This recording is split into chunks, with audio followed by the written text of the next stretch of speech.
Nobody's there yet. Hi, I'm Rick Zanotti, and we are now live. We will be starting formally in about 15 minutes. At 9 o'clock Pacific time, we will begin our presentation. So if you're here already, Leslie, are you checking the live? Leslie? Okay. So on the dashboard end, the stream seems to be... Well, no, I'm here. Can you want to check with her? Yes. All right, so what we're doing right now is we are doing some testing to make sure everything's working on YouTube. We are streaming live to YouTube and to Facebook at the same time.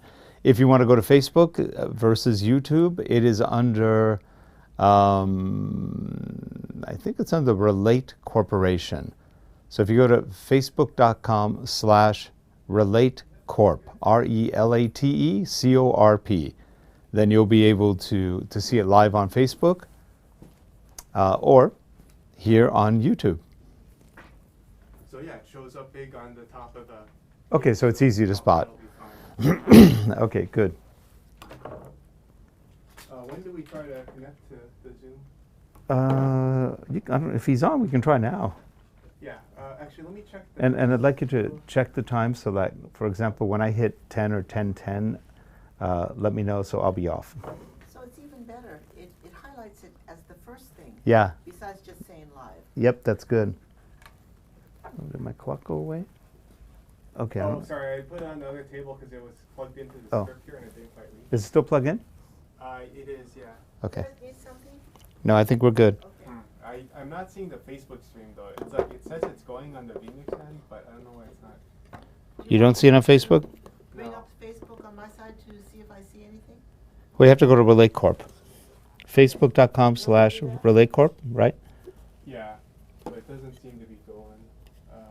Should I do it on the Mac instead? No. PC is okay? No, PC's fine.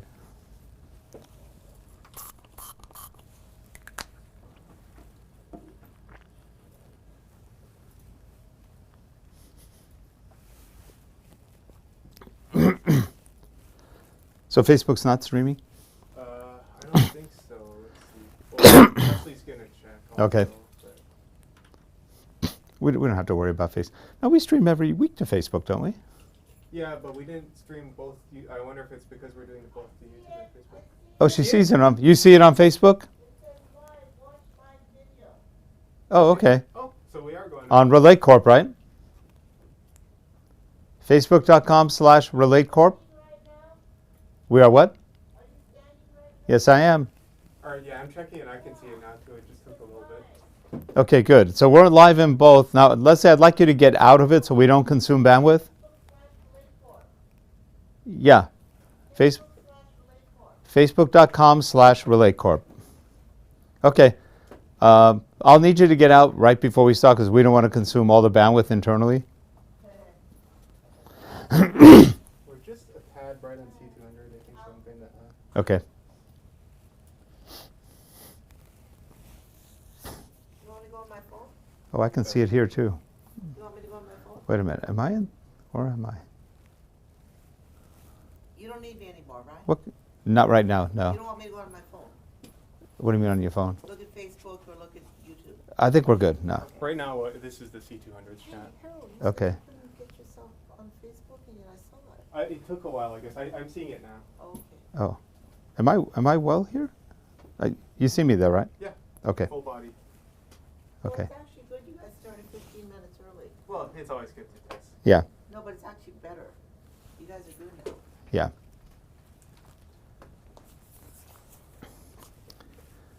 Can we see if there's any, can we tell if anybody's actually watching right now? Will it let us know? It will, but we don't have anyone right now. Okay, no one's in yet? Okay. Not just yet. If anybody comes in, then we'll welcome them in. So I'm going to turn up the speakers, right? Yeah, just so we can hear. Are you going to see stuff or is Richard And I see it here. or is Richard moderating? No. Oh, were you able to get into Zoom? I'm going to try now. So we're going to try now. Richard's going to moderate, I think, the beginning intros, and then I'll take over for about an hour, and then Ryan Steele will take over. He's got a great name. That's a spy name. I'm Ryan What are you guys Steele. gonna do, just film at that point and watch? Then we're gonna film and watch, yeah. Okay, Or we may participate, who knows? okay.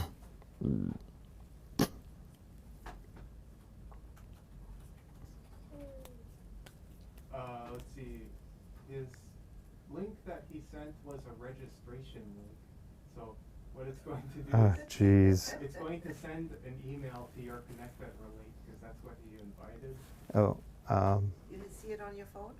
huh? So, You want me to bring a Connect? No, he'll go. He needs a link, so. yeah. Um, Just sign into Connect. Oh, he can sign in here. What is? No, just sign into mine. You know mine. Okay. Either Rick or. Yeah, sign into mine, and on the left is a thing called Connect, Yeah, we'll do that. or a folder. You open a Connect. No, Yeah. remember, I have a rule that puts anything that goes to Connect into Yeah, my but Connect. you can also bring it up as a Connect. Yeah, but we don't care. We're good. Feed. Nah, don't need to.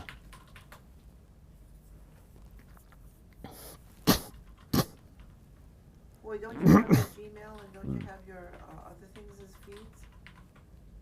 I do, No. Well, as feeds? I don't have it on my Outlook. I should. yeah. But I get so little Gmail.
hummingbird now. Yeah. Really?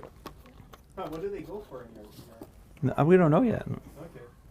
We just noticed it the other day. He was flying by our bedroom Yeah, Um, birdie came and bugged me window out. on top. Yeah. I like hummingbirds. Birdies do we have now? Do you have any trumpet flower plants? Not sure. 'Cause I know they love those. They like to drink out of those, but I'm not sure what else to go after. How long can they fly? Because they just stay in place for a long time sometimes. I'm not really sure, actually.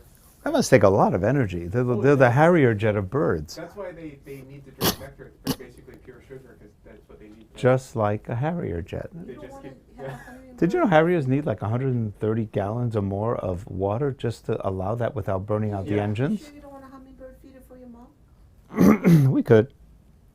She'll like that. She'll put it in. She'll put the stuff in. And by the time you're done, you'll have 80 crows and, I don't know, maybe not.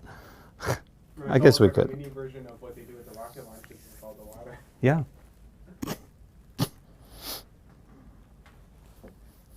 I'm afraid that Hamilton will gain 50 pounds with you. No, he won't.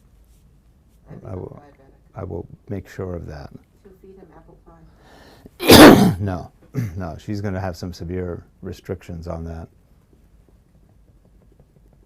It's just talk. No, we're not going to go there. So no one yet? No one yet, and we're not. Nobody yet? Yet. And we are at, Isn't it great? People always wait till. what are we, about 5 to 9? A About few minutes 3 till? 3 minutes to? Okay. Am I on the C200 or am I on the X? Oh, I Yes. should put you on the other one, sorry. There, yeah. Okay. So it's just a bear. So come here, Studio, come, what you're oh, doing? we'll be very careful when you go past No, that. no, I'm gonna stay here. Okay. Well, you saw what it Do looked a like. bear studio thing? Hmm? Is he just gonna do a bear studio thing? Yeah. That's what we did last time. Just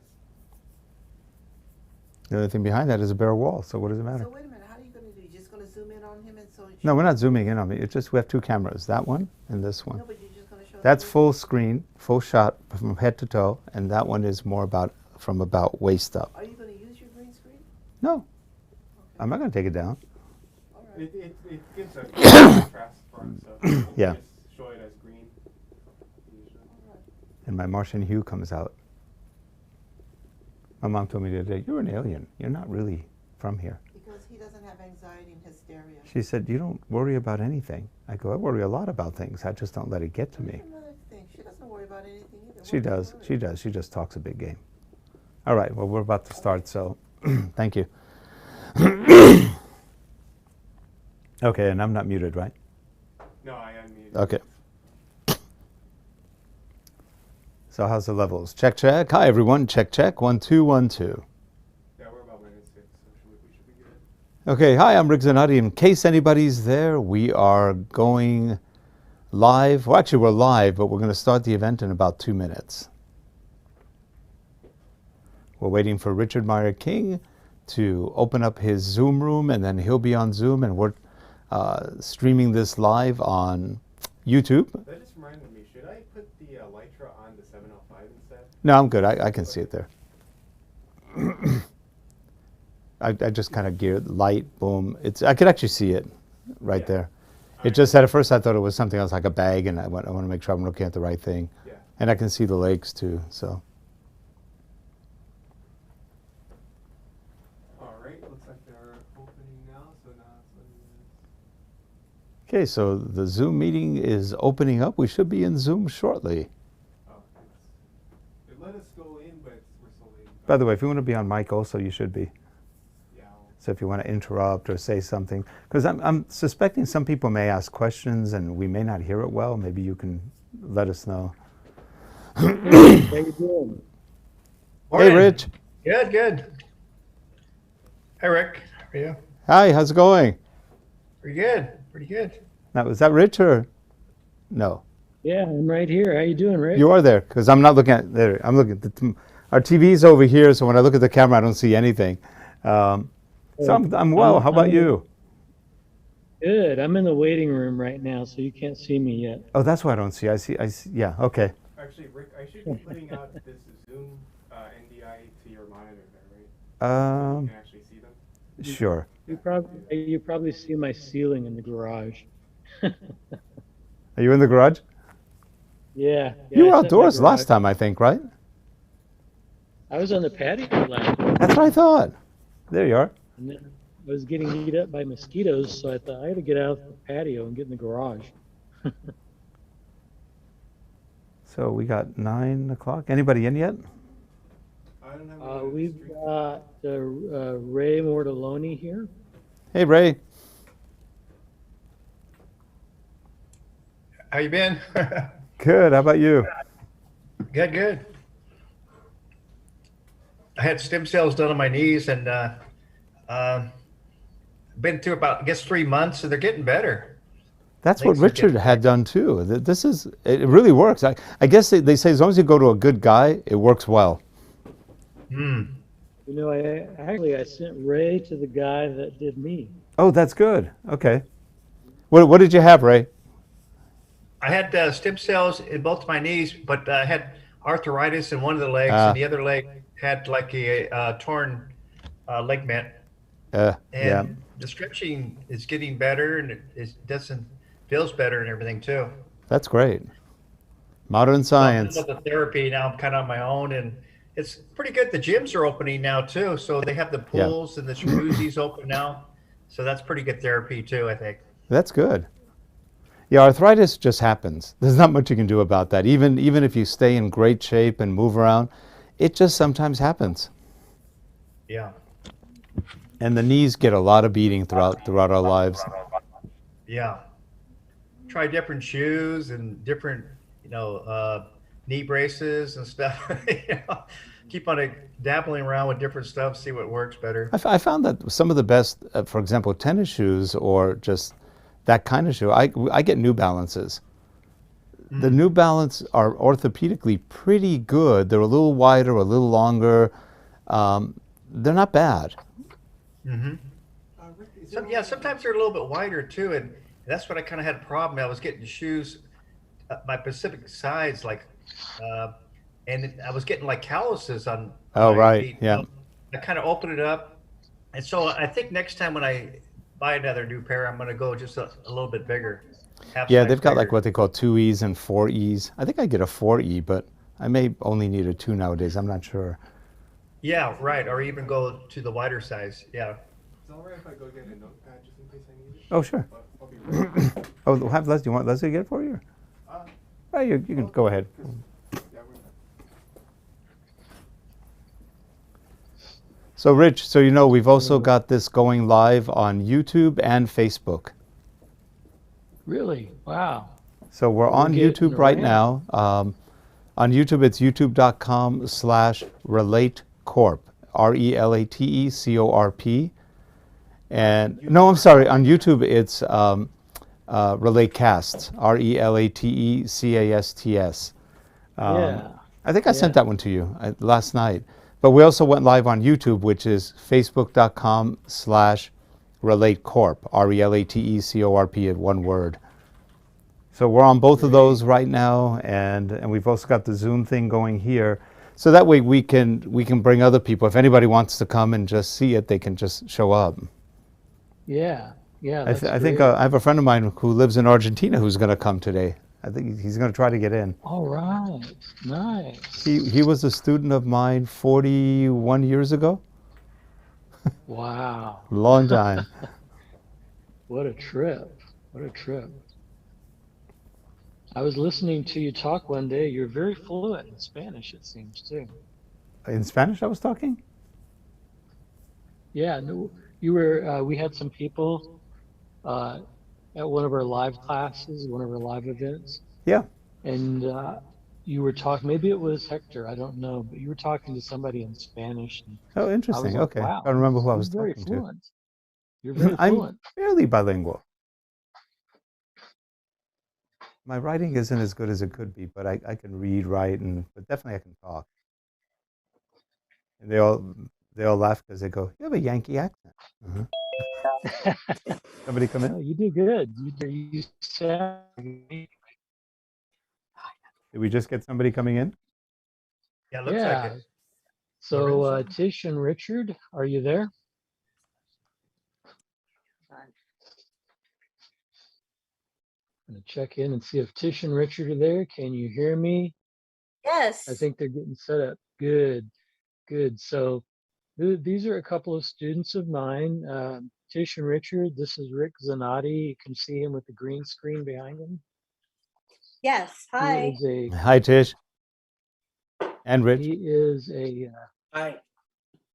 Kung Fu and a Tai Chi instructor. He has some of similar background as me. One of his teachers was a student under Ark Wong, correct? Yep, Ralph I'm Animal. Shun. And you had some others too. You had some other Kung Fu teachers, I believe.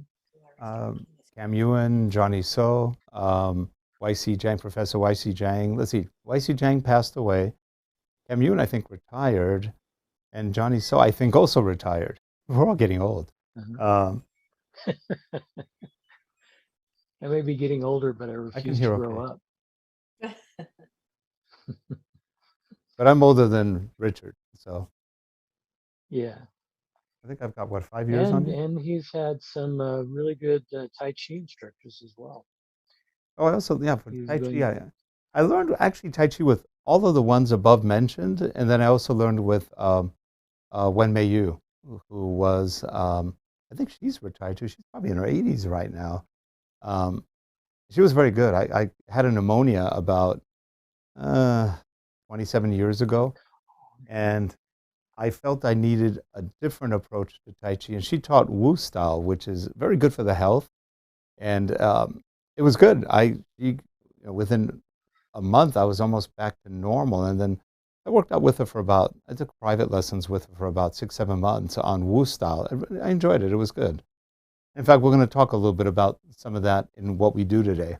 Not necessarily Wu style, but how you can mix some styles up. Yeah, I know that instructor, it had some Wu in it as well. Can you bring up the volume up just a tad? Can you hear us okay? It's a really good thing. Yes. Yes. Yeah, I can hear you.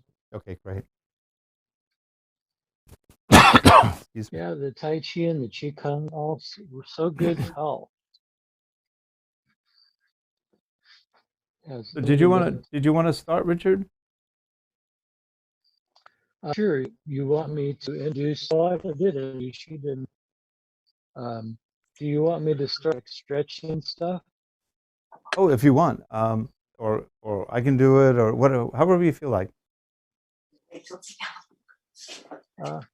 I'm open. I can give these guys. Usually I sit them on the floor and we do stretches, but I'm going to do something a little different. I'll give you guys stretches standing up. How does that sound?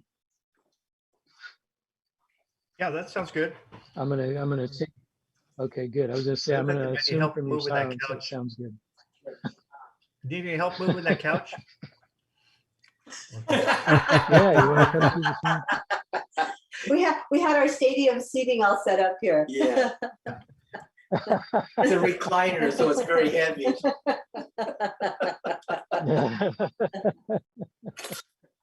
It's a recliner. Yeah, that's pretty good. So when you it's actually very heavy. get tired, you can just collapse. We can recline. You just collapse back into the couch, right? Just fall backwards. That was the plan. If it got to be too much. All right. So we'll start off. What we'll do is we do this. I keep changing my screen so that, well, that's okay. I'll leave it right there. What we'll do is we're going to do a different kind of stretch. We're going to start our stretches off standing, and we'll start off, we're just going to stretch up.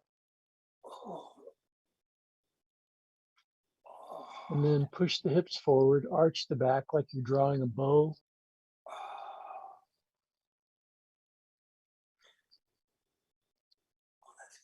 And while Richard is teaching, Sifu Richard Meyer King is currently teaching, doing a warm-up for everybody.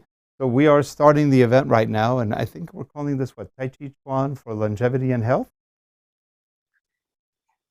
It's Tai Chi, Qi Kung, Kung Fu. I like that part though. For longevity and health. I like that. Let's I, call it I, that, Rick. I got it from him. Didn't you put that on the email you sent me? I thought so. It was late at night, so I think that's what you Is said. that what I? I liked it too.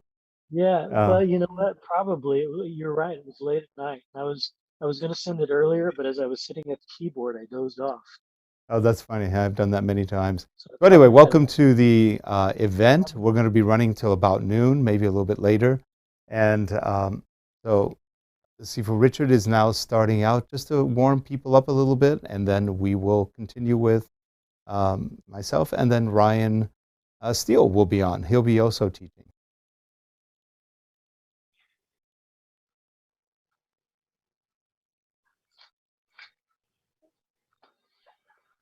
Oh, and by the way, Richard, for anybody watching now or who are coming into this, it will also be, we're streaming live on YouTube at youtube.com/relatecast, RELATECASTS. We're also streaming live on Facebook at facebook.com/relatecorp, RELATECORP. And this will also be up as a video, so we'll be sending Rich a copy so that he can put it on his website or directly link to the YouTube if he wants. So we'll have this all up, for years to come. So we have the one from last year already up, and this one will also be up, so you'll have something to either refresh or look at whenever you feel like it. Thanks. That's great, Rick. I was going to ask if there would be a video, and so you already answered that. So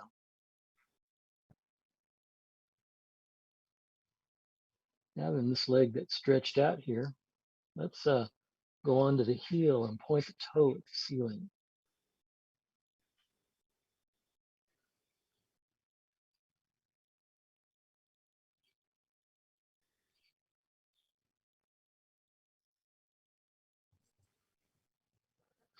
Now, if you're in the same position I am, if you're on your left leg and you've got your right leg extended, bring your left arm inside of your right leg and fan your hand out to push against the leg to open your hip up a little bit more.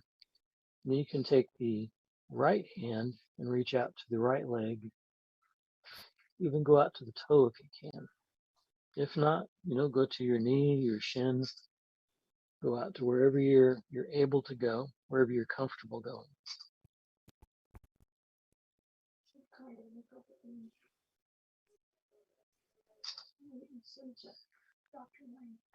Yeah, because I'm on my left leg. This is the leg.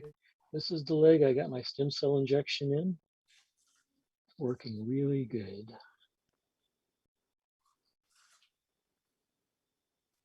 All right, we're going to shift over now. Let's drop onto the right leg, extend the left leg, or do whatever leg you were not doing previously. And we'll bring our right arm inside of this leg that we've got our weight on. Reach out with the hand to open the hip up a little bit more.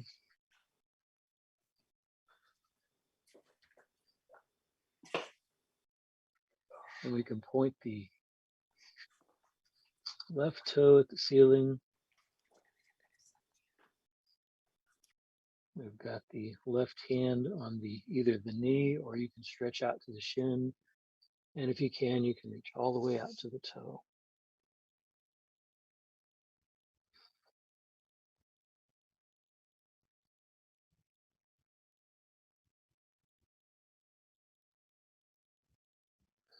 Hey, Rick, so people who are watching on Facebook and YouTube, can they comment? They can. They can? Oh. They can. Yeah, I think there's a chat box up, right? Make some comments. It'll be Yep. interesting to see what Yeah, people I don't say, think we have right? anybody yet. At least not quite yet. But if they can, they can definitely comment.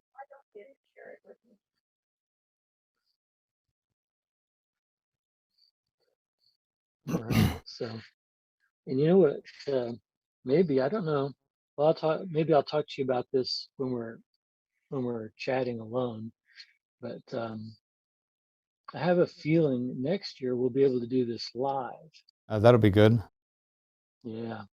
And I was just thinking too, maybe we can stream it. Maybe we can stream it even though it's live. Oh, we could. Yeah, that could definitely be done. Yeah, that'd be cool. Our phones can All stream. right. Let's come up to a standing position here. Now, I'm going to let you guys self-moderate how far out you want to go into this. You know, just don't get stuck because we're just getting started, so we don't want you to get stuck.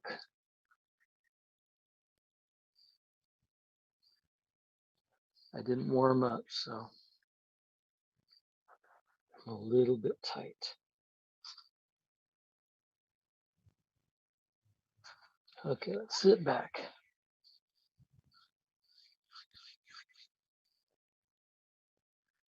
All right, I'm gonna trust you guys are all sitting back now. What we'll do is we'll pull the soles of the feet together. We'll lace the fingers together and lock them under the feet. Pull the feet up close. Lean forward, pulling the head down towards the feet.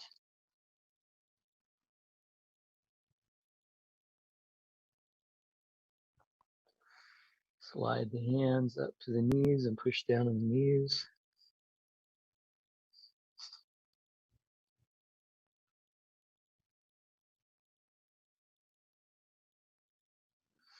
Okay, and let's come up and see how far back we can sit, sitting on the heels. So I'm going to turn this way and show you guys something. This is the knee that I had fixed, that I had stem cell injection in. And a lot of people were telling me, oh, we'll give you just enough range of motion. See, my leg had locked. I only had this much flexation. I could bend my knee this much. It totally locked up on me. And so they were telling me, oh, we're going to give you enough range of motion. I'm a little OCD, so when they said enough, that sent all kinds of red lights and warning bells and flags going up. Enough, what's enough, right? So he says, well, enough so that when you walk, it looks normal, and enough so that you can drive your car. And that wasn't good enough. That wasn't a good enough for me. And so between him being a good surgeon and cleaning stuff up, and also getting the stem cell injection and having really good therapy, the leg goes all the way back now, and I can sit on the floor, and as you can see, my foot is up to the side, almost up to my, I mean, here's my waistband, so it's like maybe 2 inches away from my waist. So I have more than enough range of motion now. That's actually pretty amazing. Yeah, I'm a believer in if you have a goal and you have a target and you see what you want to get, as long as you give yourself enough time and you're patient and you lean into it, you should get there. We know a lot of the Really believe doctors, and a lot of the doctors aren't used to working with athletes. They work with either older people or people who just aren't all that active. So they go, I'll give you a little less motion. And the athlete's about ready to have a heart attack, and the other person goes, okay. And so they're used to doing minimal because that's the kind of patient they usually have. Right. And you know, the doctor that I had, he said to me at one point, I said, I want to get back to Tai Chi and Kung Fu. Mm-hmm. And he says, well, swimming is good exercise too. Mm. And I said, no, I like to swim, but I'm not going to do that as a substitute. Yeah. And what he ended up doing is, besides a very conservative chondroplasty, he did something called a microfracture. Mm. And I thought, what in the heck is a microfracture? Well, apparently, I guess, and this probably this guy was a real orthopedic surgeon nerd. He knew a lot of stuff. And so what he did is he drilled a lot of teeny holes in the bone surface so that blood would come out on the surface of the bone, because cartilage is not avascular. That's why it doesn't regrow. And so the goal was to create blood on the bone so that cartilage would form. And then later I had the stem cell injection, and I actually read an article later after that that said microfracture and stem cell injections work better when done together. That makes So sense. Yeah. it all worked out. That's great. And I can go back to the ground as well. So I got what I wanted. Got my range of motion back. I'm still obsessing on it, so that works out. That's good. Sometimes obsessing on things can work out. Okay, so let's come up to this position. I want to stretch a really good muscle, the psoas muscle or the hip flexors. So we're going to reach out with the left leg. I'm on my right knee, and we're going to push in on the hip right here. And this will stretch out the hip flexors. The hip flexors can be really tight muscles. If we sit a lot, they will shorten. That's a lot of times why a person goes to get up and you see them straighten up slowly and they're going, you know, it's because their hip flexors are tight. We used to call those the hip locks. What was that? Hip locks? We used to call them hip locks. Oh, this stretch? Yeah, no, just the hip flexor. A lot of people just the have hip hip locks on. It's hard to get the locks open. Yeah, exactly. Hip locks. Yeah, and when you get them stretched out, it feels so good when you move, you know? So let's go to the other side. We'll go on to kneel on the left knee, put the left foot or the right foot out. We'll push in on this side.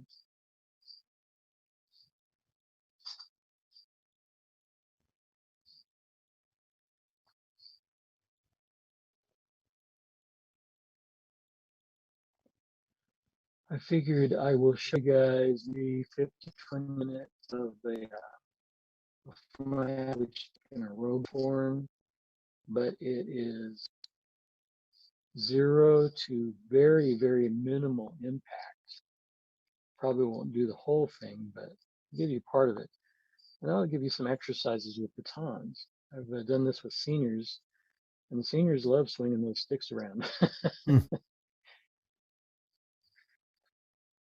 I think my seniors are a little violent. Okay. Now let's also do this. You can do this to the extent that you're comfortable doing it. We're going to slide out on we'll extend the right leg now. And we'll start sliding out on it.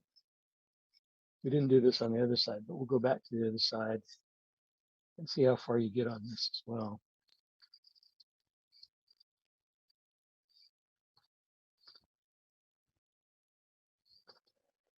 And again, I'm not warmed up. I usually go a few inches further.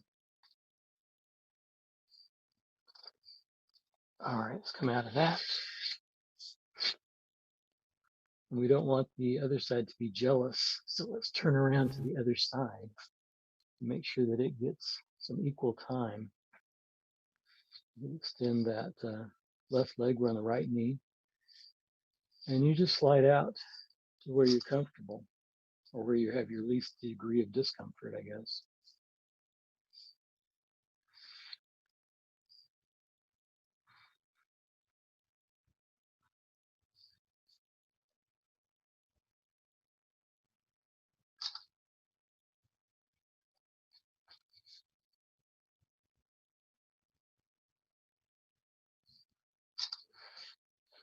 We'll come back out of that position, and let's come up into a squat, or as close to a squat as you can get. Belt, so you can see we're not having the feet together. We've got the feet open a bit, as flat as possible. Bring the hands down so that your fingers are on the floor. You can kind of push back into it. If you're loose enough, you can reach back here and get a hold of your feet. Just hold the position. You can rock from side to side.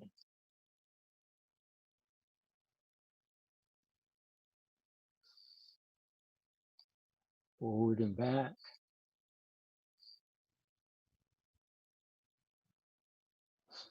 Okay, we'll bring elbows up to the knees and we'll start to push up all the way up to a standing position.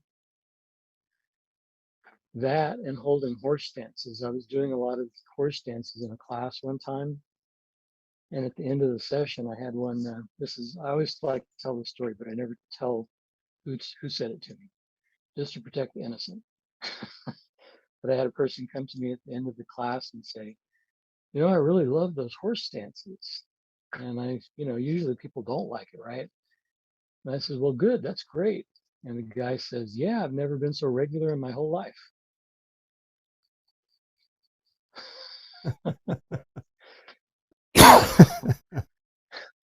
So I guess it does correspond to the colon. I said, oh, okay, well, that's nice. And he's kind of like moved on real quick. So what I'm going to do now is give you guys part of form, introduce you to part of form. And we always called it the rhythm one because it's done at a particular cadence. And that cadence can be changed. It can be dialed down, so you're going really slow. And you can do the form with isometrics or dynamic tension. Or it can be dialed up so that you're doing the form faster.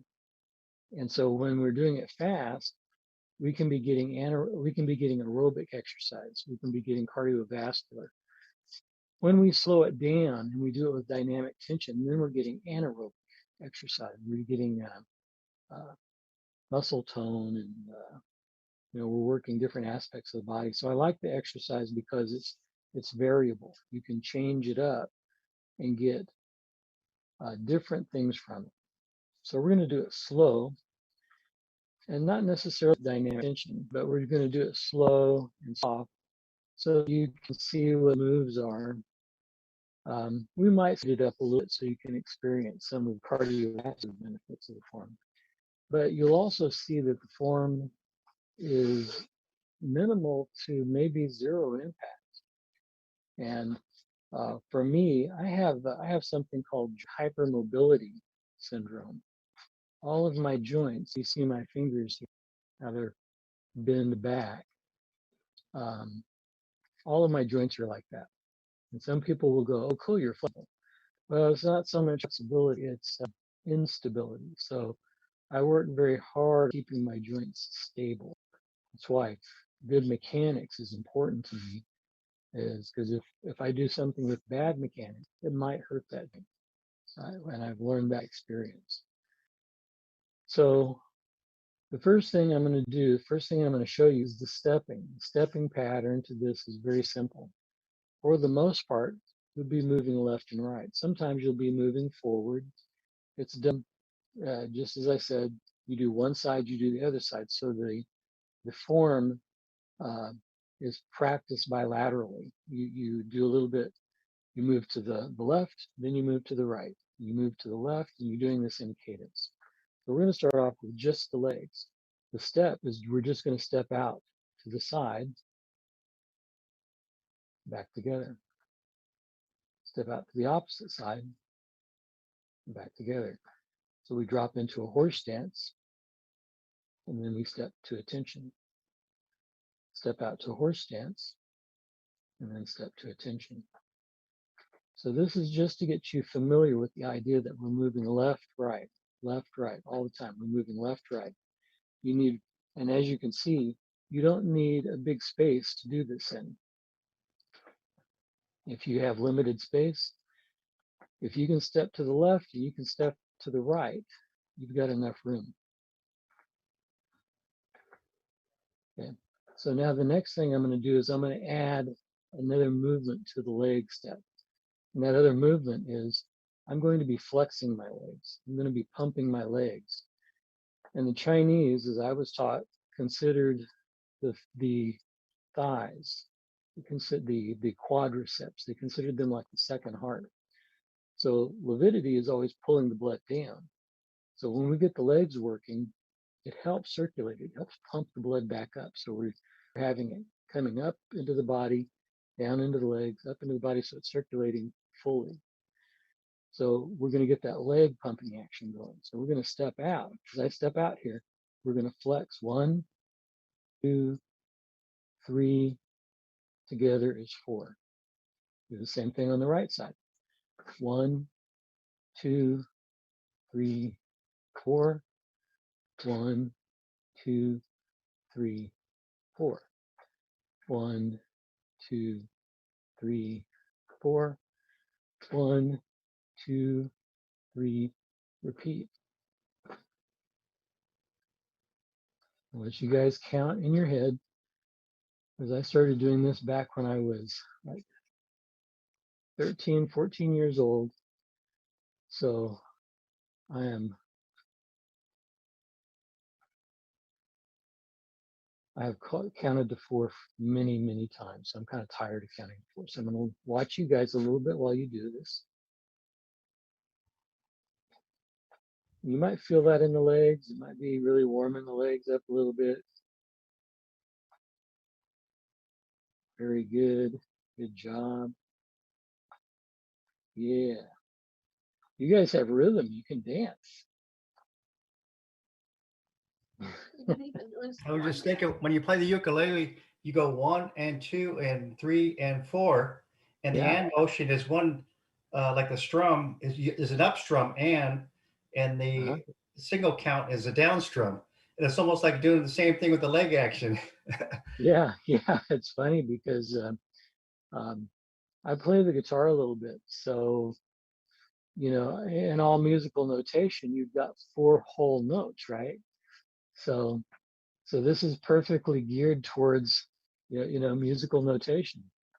You've got, your 4 counts, 1, 2, 3, 4, or you can go 1 and 2 and 3 and 4, 1 and 2 and 3 and 4. If you're, putting a half note in there. So very good, very good. If you understand music and stuff, you'll really relate to this too. So how's that feeling for you guys?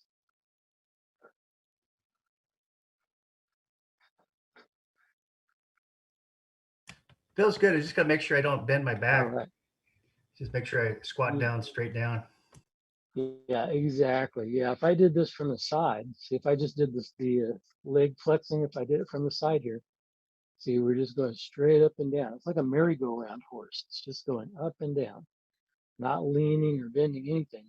Just keeping that spine straight as we go up and down. We want to keep everything mechanically correct. If you move into some kind of bad alignment, that's where you can get an injury.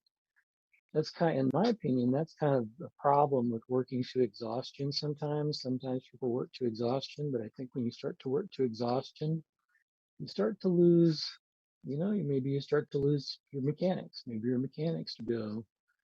And when they do, then maybe you might have an accident. You can get close to it, but don't go beyond that. I mean, this storm sometimes crashes my bloodstream. Yeah, we've had people who were diabetic, and when they did this, it dropped their blood sugar really fast. So you got to be careful, if you're diabetic.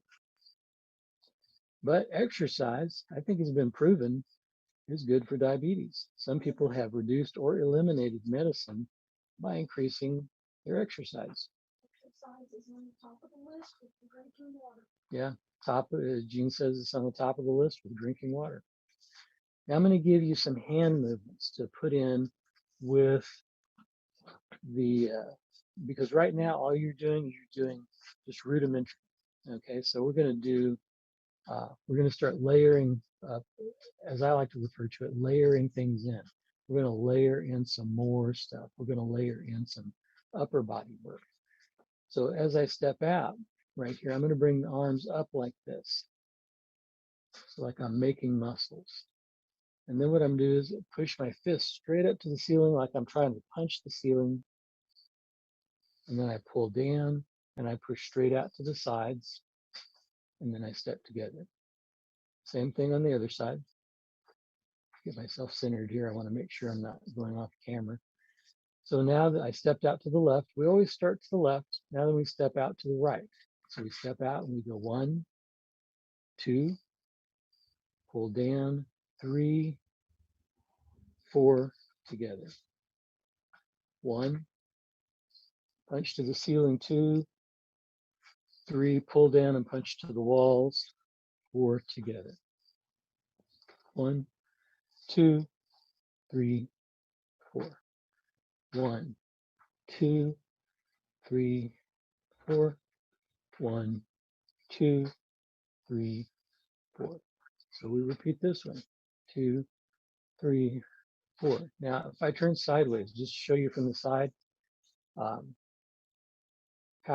the goal of where your hands and arms should be from this axis is, and I'll show modifications. But what we're trying to do when we step out here like this, as I'm in this position, as I'm in this position, and as I'm into this position, I want to have my arms as much as possible lined up with my ears.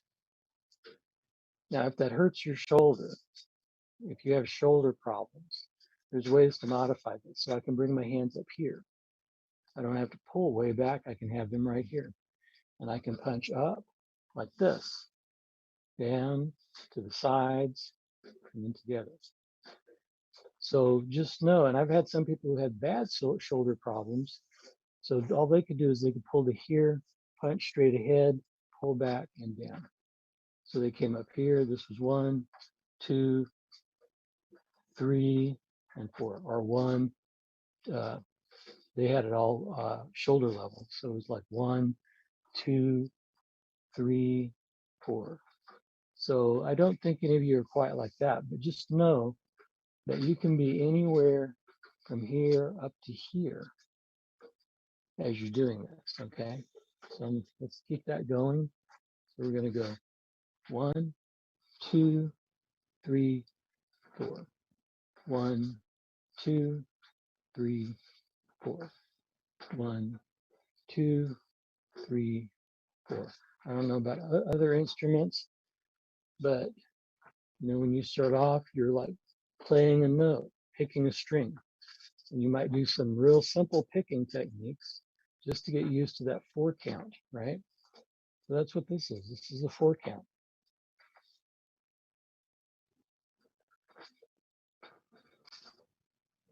You don't have to go fast yet, but you could. This is, you know, looking at different ways of playing this. It could be done. So you're going for a little bit more speed. If you are not doing cardio, maybe you're doing resistance or dynamic tension. So as you come up, you can be resisting with your muscles. And then as you push up, resisting with your muscles, dynamic tension, resistance, and then pull back down. So this adds a little something different to it. And then push out to the walls and step together. So see, you can add different things to it. You can tweak it around, make it give you different things. You can get dynamic tension, you can get cardiovascular. So keep on running that. Keep it going at this pace. I want you to do it at this pace because I want you to learn it. This is a good speed for you to get your body used to doing it and to burn it into your muscle memory and burn it into your mind. Okay, and I'm going to watch you guys.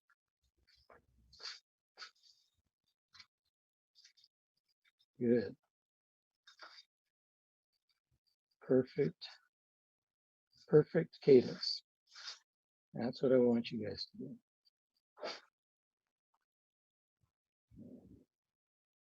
How does that feel for you guys?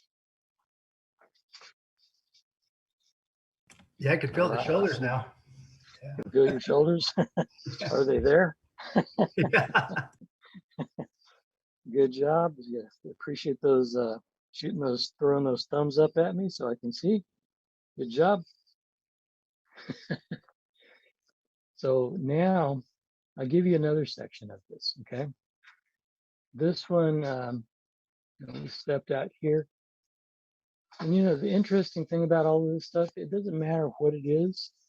A lot of this stuff has its origins, interestingly, in martial arts. And you will see it in this. There would be ways of using what we just did. There's all kinds of applications that could be assigned to those movements. And I'm mentioning all of this because the next one that we do, I think, especially Ray, because I've had you in Kung Fu for a number of years, I think you will see how it's a martial technique. It's a block with 2 punches. And so what we're going to do, I'm going to do it going this way to start. I'm going to do one this way, and then I'm going to turn to the side and do it towards the camera so you can see. So as I step out to the left here, this hand comes right here, the right hand chambers. This left hand is going to sweep around like I'm opening a curtain. Okay, hold that thought. I have to let somebody in.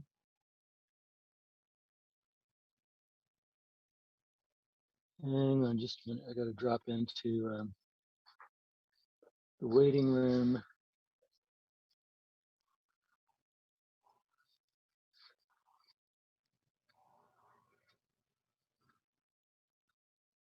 Okay. So we have Amanda joining us. Hi, Amanda. Oh, there she is. She probably didn't hear me. Hi, Amanda. Good morning. Sorry, I was How are muted. you doing? Doing well. Good. Well, we just did a little stretch out, and we're doing a part of a form called the rhythm form right now. It is a form that's really cool. I'll be backing up to go through what we've done so far. We've only done a couple of positions in it, but the rhythm form is it's named the rhythm form because it's being done at a cadence, a certain rhythm, Okay. and you can speed the rhythm up or you can slow that rhythm down. You can also play the form aerobically. You can get aerobic work out of it. You can also slow it down and do it with dynamic tension and get anaerobic exercise from it. So right now we're going into the second position. And so just jump in and join us on the second one, and I'll be backing up and showing what we've done so far. Also, I don't know if Rick's here. Yeah, I think he's there. I'm here. Yeah. Oh, okay. He's live streaming this on YouTube and Facebook, and he will also have a replay posted, a recording of the workout posted. So you guys will all be able to go back and refer to that for what we are doing. And also, once again, I want to point out, I probably won't do the whole form because I want to do a few different things. I want to do this and one other thing.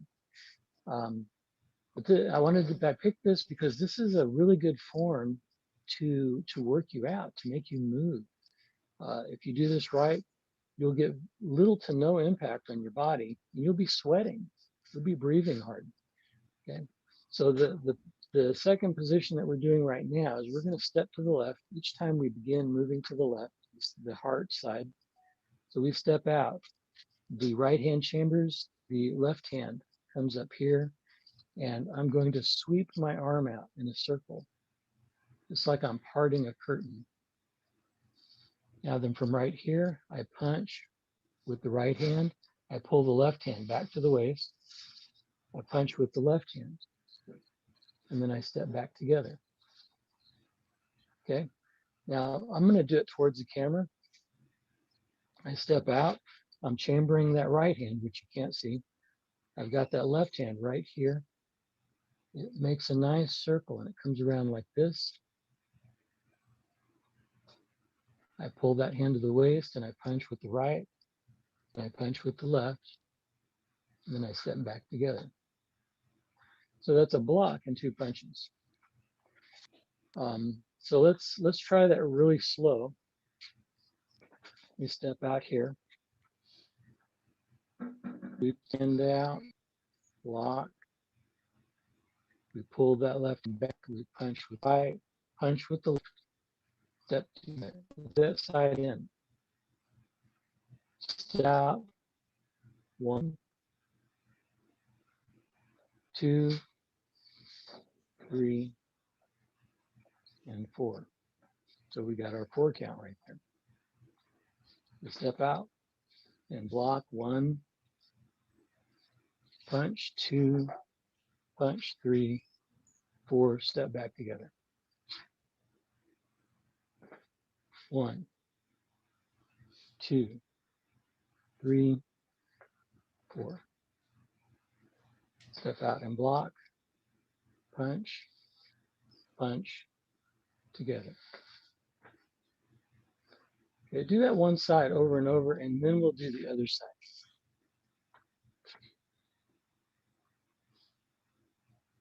Good. Yeah, there you go.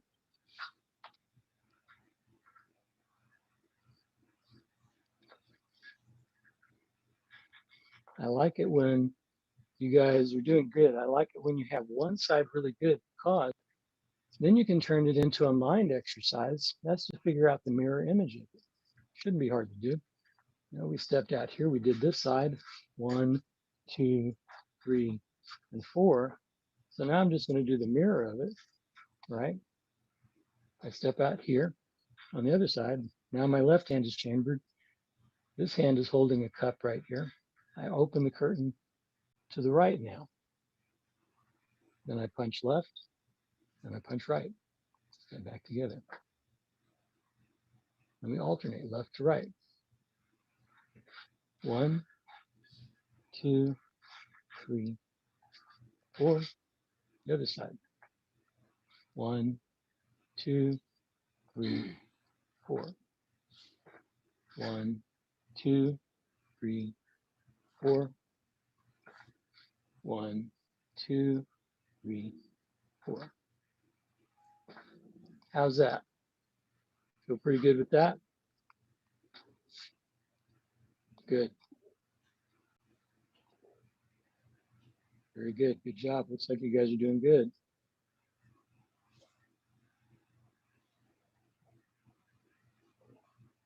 You just see that person to the side there that cut you off on the freeway yesterday, or see your boss, or see whoever it is. We'll ask no questions. We'll tell no lies. We won't ask who you're smacking.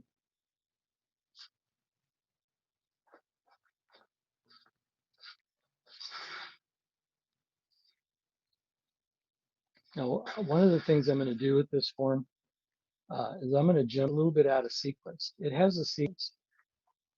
You go through it and you do certain exercises in a sequence. And but I want, since I'm not going to do the whole thing, I'm going to pull a few out, so that if you never do any other of the form, if you never learn the form, you'll have to fall back on. But you can get the whole form, and I'll either do it on one side or a DVD. There's a lot of benefit in doing the whole thing, because it works all aspects of the body. But I'm going to give you another one now. This is one I really like, because people want something that will burn calories. I always say kicking burns calories. So this next exercise I'm going to give you, we're going to do a kick. All right.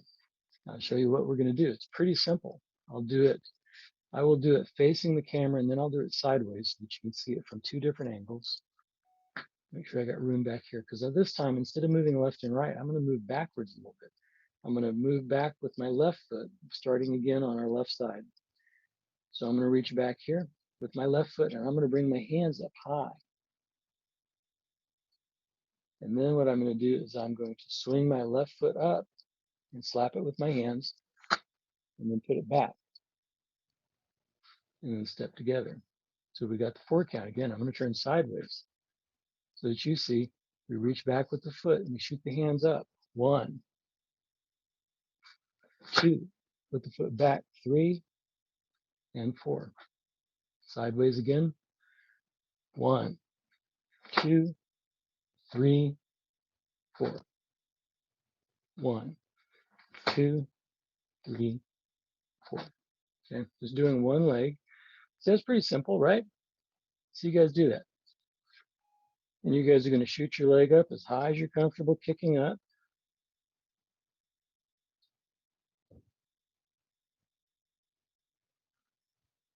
Good, good. Keep on going. And you can coordinate your breath with this too. You never want to hold your breath. If you're holding your breath, you're killing your stamina. So make sure your breath is moving. It will increase your stamina. So as I reach back, 1, you can inhale, exhale, inhale, together. Inhale, exhale, inhale, together. We can alternate legs now because I think this is pretty simple. I'm going to face the camera again. 1, 2, 3, 4. 1, 2, 3, 4. 1, 2, 3, 4. 1, 2, 3, 4. And repeat.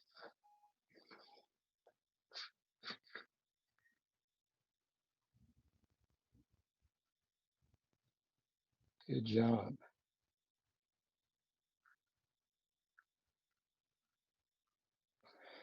Now, normally, as you're doing this, you would be stepping straight back, straight on a line. But what I found teaching different people this, because sometimes people, excuse me, sometimes people have balance issues. And so sometimes I found stepping straight back on a line, sometimes they're wobbling around. So here's a solution I found to that, and that is to step off at a slight angle. Now my base is a little bit wider. Okay. The goal though is to try to make your balance better so that you're moving that foot more and more into a straight line. But you can do this if you need to for balance.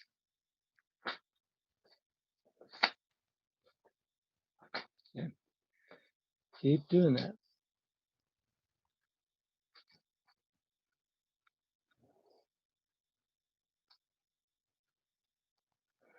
How's that fat feeling? Are you breathing fast and hard?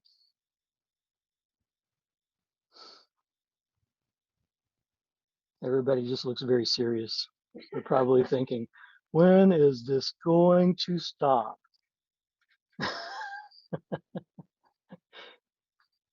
When will it stop?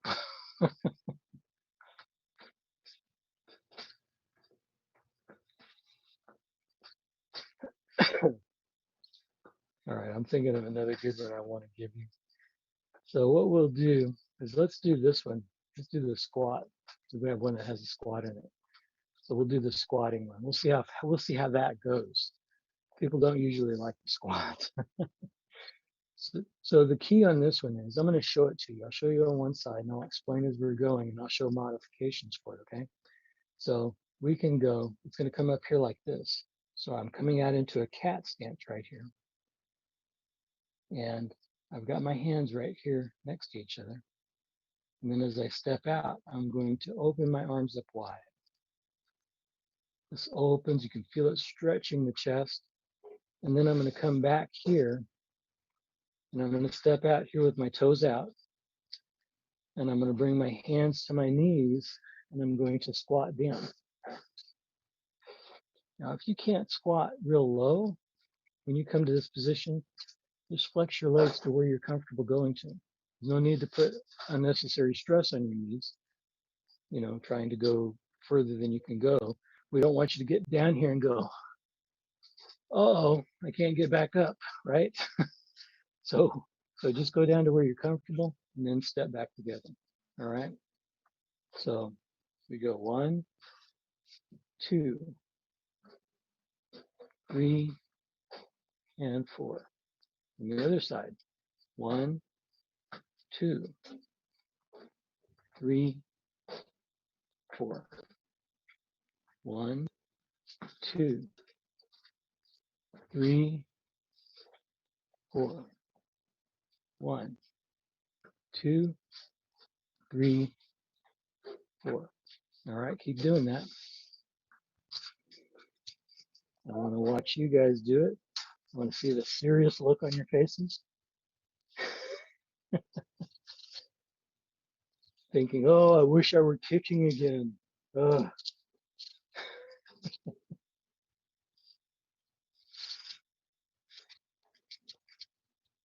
But it's a great exercise, isn't it?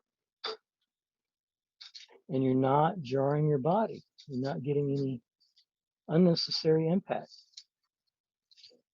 Here's another thing, another way of playing it. I showed you how to play it with speed for aerobics. And we talked about how to do it with dynamic tension for anaerobic workouts.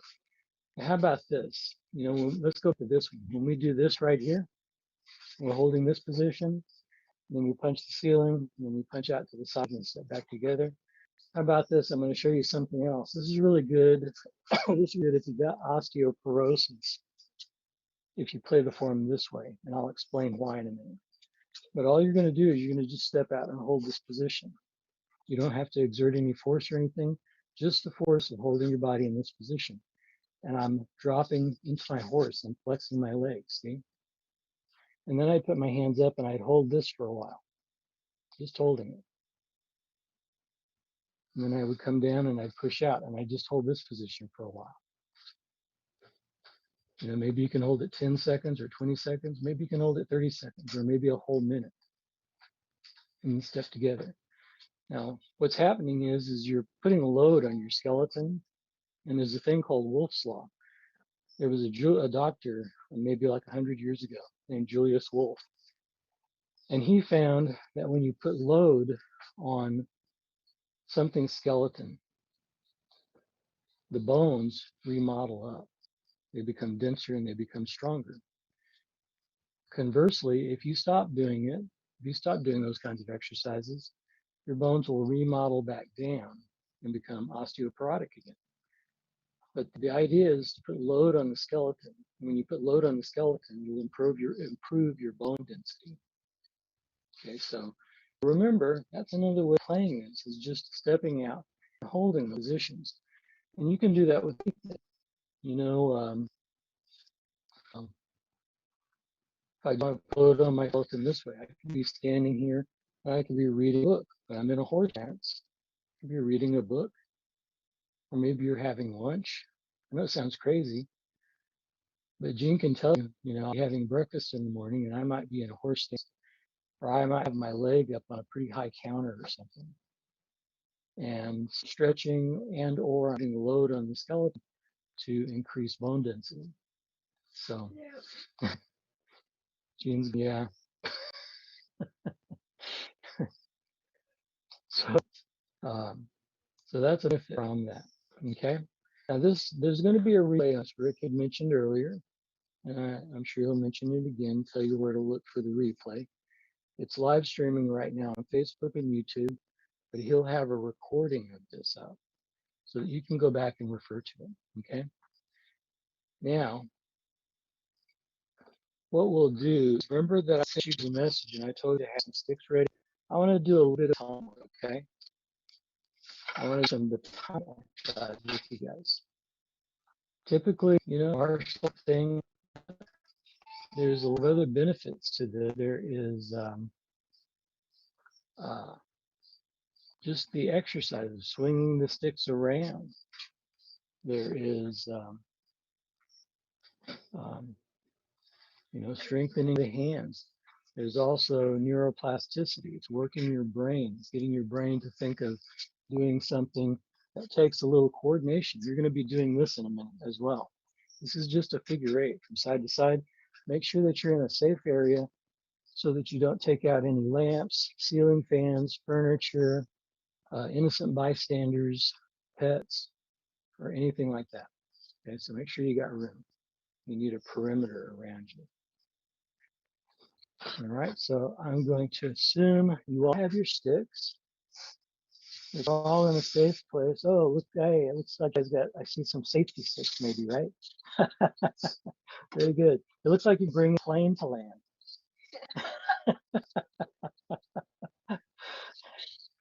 So, all right, so Amanda's had a little jump on you guys because we've been doing some of these exercises in her class as well. So we're going to stand, but we're not standing a riding horse. We're going to have you do it stand differently because while we're swinging the stick around, I don't want you to hit your legs. You know, while I'm doing this right, if your aim bad, as you come around here to do this rotation, you can clip this leg. So we don't have to with that right now. You can do it this way, but I don't want to deal with it right now. I'm going to have you stand in called a walking stance or a bow and arrow stance, so that the left leg's in the front, the right leg's in the back, and now there's nothing in the way on the sides. So here's how we're going to do. We're going to start off. I'm just going to rest my right stick on my shoulder, and I'm going to bring the left stick right over here like this. So I've got my left stick right here. This one's just out of the way. It's on the shoulder right now. Now there's a pattern for this position, but I'm not going to do a pattern. I'm going to do a figure 8. This is a figure 8 pattern. So this hand is going to now point straight forward. So this one's pointed straight back. This one's pointed straight forward. That's where we're going to start from on the right side. The right hand top, it's facing forward. The left hand's on the bottom. It's pointed back.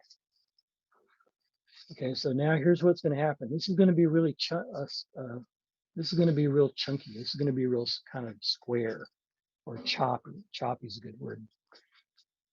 So hang on just a minute. Hold that position. Don't move. I have somebody here. Oh, it's Ryan.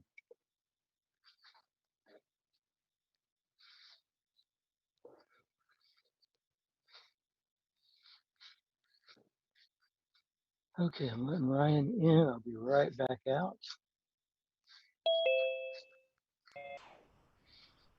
Hey, Ryan. Good morning. I finally made it. Sorry for being late. Hey, Ryan. From one workout to another, right? Gosh, sorry about that. No, it's okay. It's okay. I was doing a little segment. I'm starting another segment. And I'm almost done with my section. I'm doing some baton work right now. So if you got some batons with you, you can join in with it.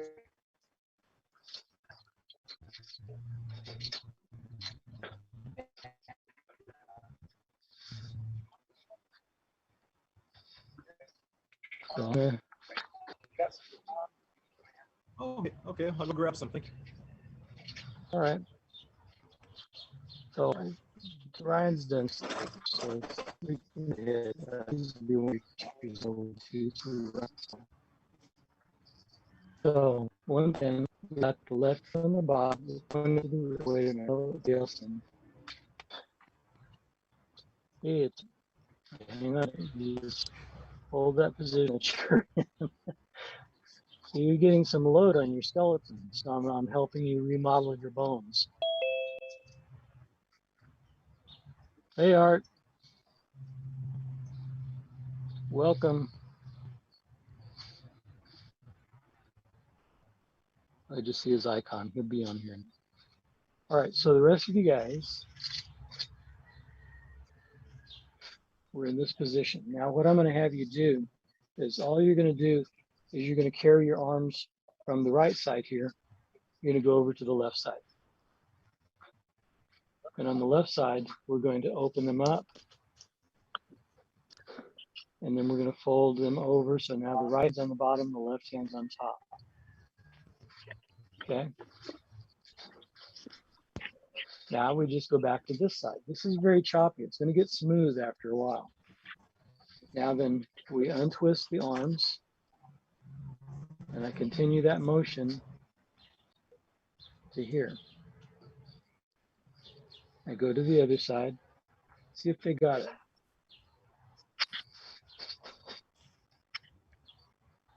So all we're doing, Ryan, is we're doing a figure 8 with 2 batons.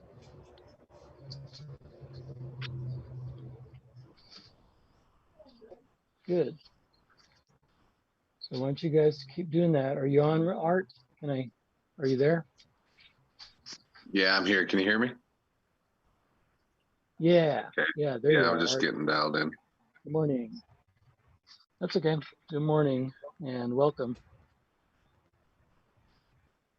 We're doing some baton work, so I'm pretty sure you probably got some batons. So grab a couple of batons, couple sticks of any kind. Still don't have a picture for me. Yeah. Snap off a couple of table legs or something like that.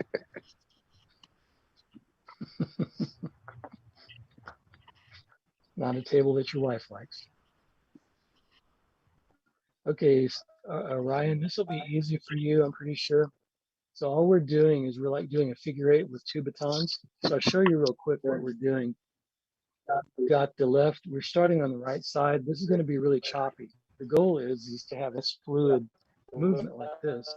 But we're starting off really choppy. So we've got the left hand at the waist, the baton is pointed back. The right hand is on top and the baton is pointing forward.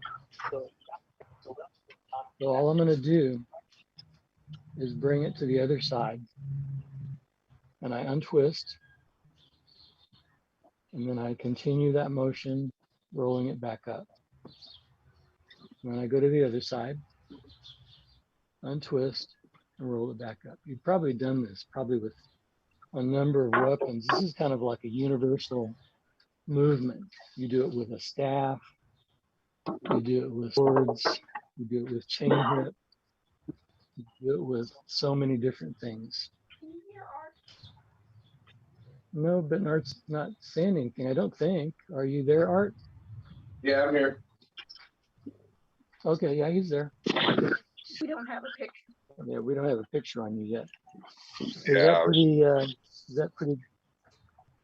Is that pretty good, Ryan? Yeah, you got it. You got it. Yeah, this is easy for you. All right, very good. So some of you guys can probably feel, it's good coordination exercise. And once you get familiar with it, it's a good exercise.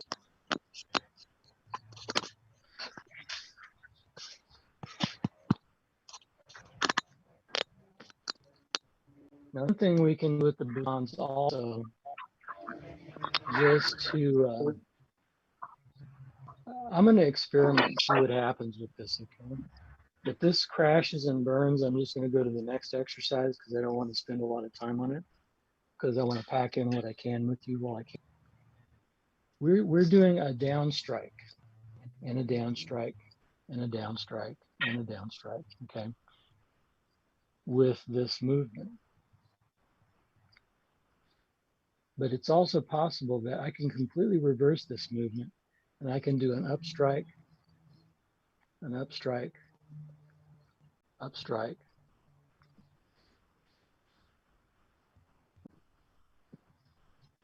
So I don't know, I'm kind of thinking maybe we'll stay with the down strike because yeah, I can look on people's faces. So yeah, let's go with that one, okay? We'll come back to that one of these days. I'm sure Ryan and different teachers can vibe with this. You see something and you're like, oh no, we're gonna skip this one. So I'll show you another good one. It's really good though. You'll like this one. Now what we're gonna do is we're gonna take this right one. I'm gonna put it on my right shoulder. And I'm gonna bring this left one right where it was before, right? This is gonna have 6 counts, okay? So from this position right here, what's cool too is I can do something with this hand. If I hold this stick right here, I want to grab something, I can hit and then come back and take my stick and use it, do a butt stroke. See, from this position, I can also do butt strokes. Do a butt stroke. From here, I can do butt strokes. I can hit to the rear, So, but we'll explore some of those later. What we'll do right now is I'm going to do the 6 count. So from this position right here, we're going to go 1, and to the other shoulder 2, 3, 4, 5, 6. Okay, so we got 6 counts, and it ends us on the mirror image on this side over here. So you can go back the same way, but instead of going back the same way right away, let's do this side a few times. So we're going to go, we're loaded up on this side. The right stick is up here at the right shoulder. The left stick is down at the left side of the body, the waist. And so we swing out to make contact. 1, go to the shoulder. 2, the bottom one swings out. 3, and comes into the cradle. 4, the top one hits out. 5, and as this one hits out, notice that this one slides up. And then 6 to the waist. Okay, let's do that again. 1, 2, 3, 4, 5, 6. This is a nice pattern. Incidentally, you can do this with knives. You can do this with short swords. You can do this with long swords to an extent. And all of these things you can make modifications to adapt it to different weapons or different hand movements even. This can be done with empty hands also. Okay, so back to the right side. We're going to go 1, 2, 3, 4, 5, 6. Reload. To the right. 1, 2, 3, 4, 5, 6. 1, 2, 3, 4, 5, 6. 1, 2, 3, 4, 5, 6. I'm going to look and see if I can let you guys run solo.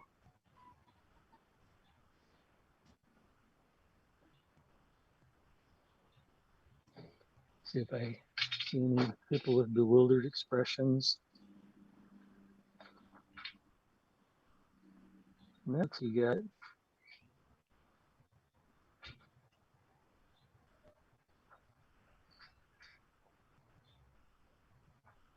very good. I use little tools over the last year. I've seen the need to use different kinds of tools. So I'm going to show you some right here. And I'll do this from 2 different angles. This is just a PVC stick sticking up here. You can see one stick sticking out here. That's for other things. We won't use that part right now. We won't use this either. I'll move that so it doesn't distract you. So from this position right here, these are the hits. I've got 1, 2, 3, 4, 5. I could hit with that. It's just moving up into position right here. When I'm over here, it's just moving up. But it was there, so I wanted to hit it. So let's do that again. And think about that there's something right here you're hitting. So as I'm swinging through, sometimes people don't think about that they're hitting something right there. We get very fluid, and so we're just doing this. But sometimes play what you're doing at different cadences. There's that rhythm form again, that cadence. So look at your cadence, change your cadence sometimes. When you change your cadence, you can get more things out of what you're doing. You know, even just being right here, if I'm close to the stick, I can practice just a butt stroke like that. Oh, I broke his arm. Then I can do one to the head. Oops. Oops. At least I'm accurate. Or you sheared that off. Let me stick that back on there. I didn't mean to hit it quite that hard. That was 3D. Okay. It came straight out. So these, these can be, you can just do this as an exercise right here as well.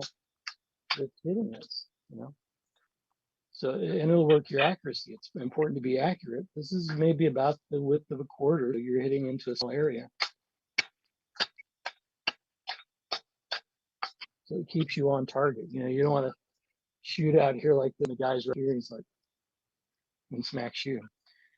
But also 1, 2, 3, 4, 5, 6.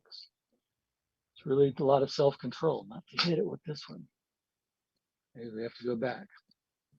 1, 2, 3, 4, 5, 6. Now, if it's easy, you can go back the other way too. Everybody's different, and it's okay if you need to focus on one side. If you want to fluidly go to the other side, you can go 1, 2, 3, 4, 5, 6. 1, 2, 3, 4, 5. Okay, I think that's pretty easy. I'm going to watch you guys do that. I like to hit something. Well, I like to hit something, but I like to hit something and give you a example of doing. So I'm going to watch you guys now. Very good. Ready? A couple. You got a hammer, and I don't know what that other thing is. What's that other? Oh, it's rubber. Okay. Good. Good. Improvisation. I like that. So I think I had of the drawer. Just pull it out of the drawer. It'll work. Sometimes you have to use what you find, right? She's here like she's bringing in a plane to land.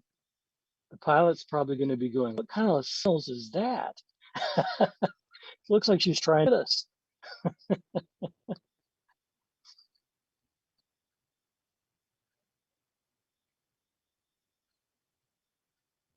And Richard's going, you don't know the half of it. I'm not to be hit over here.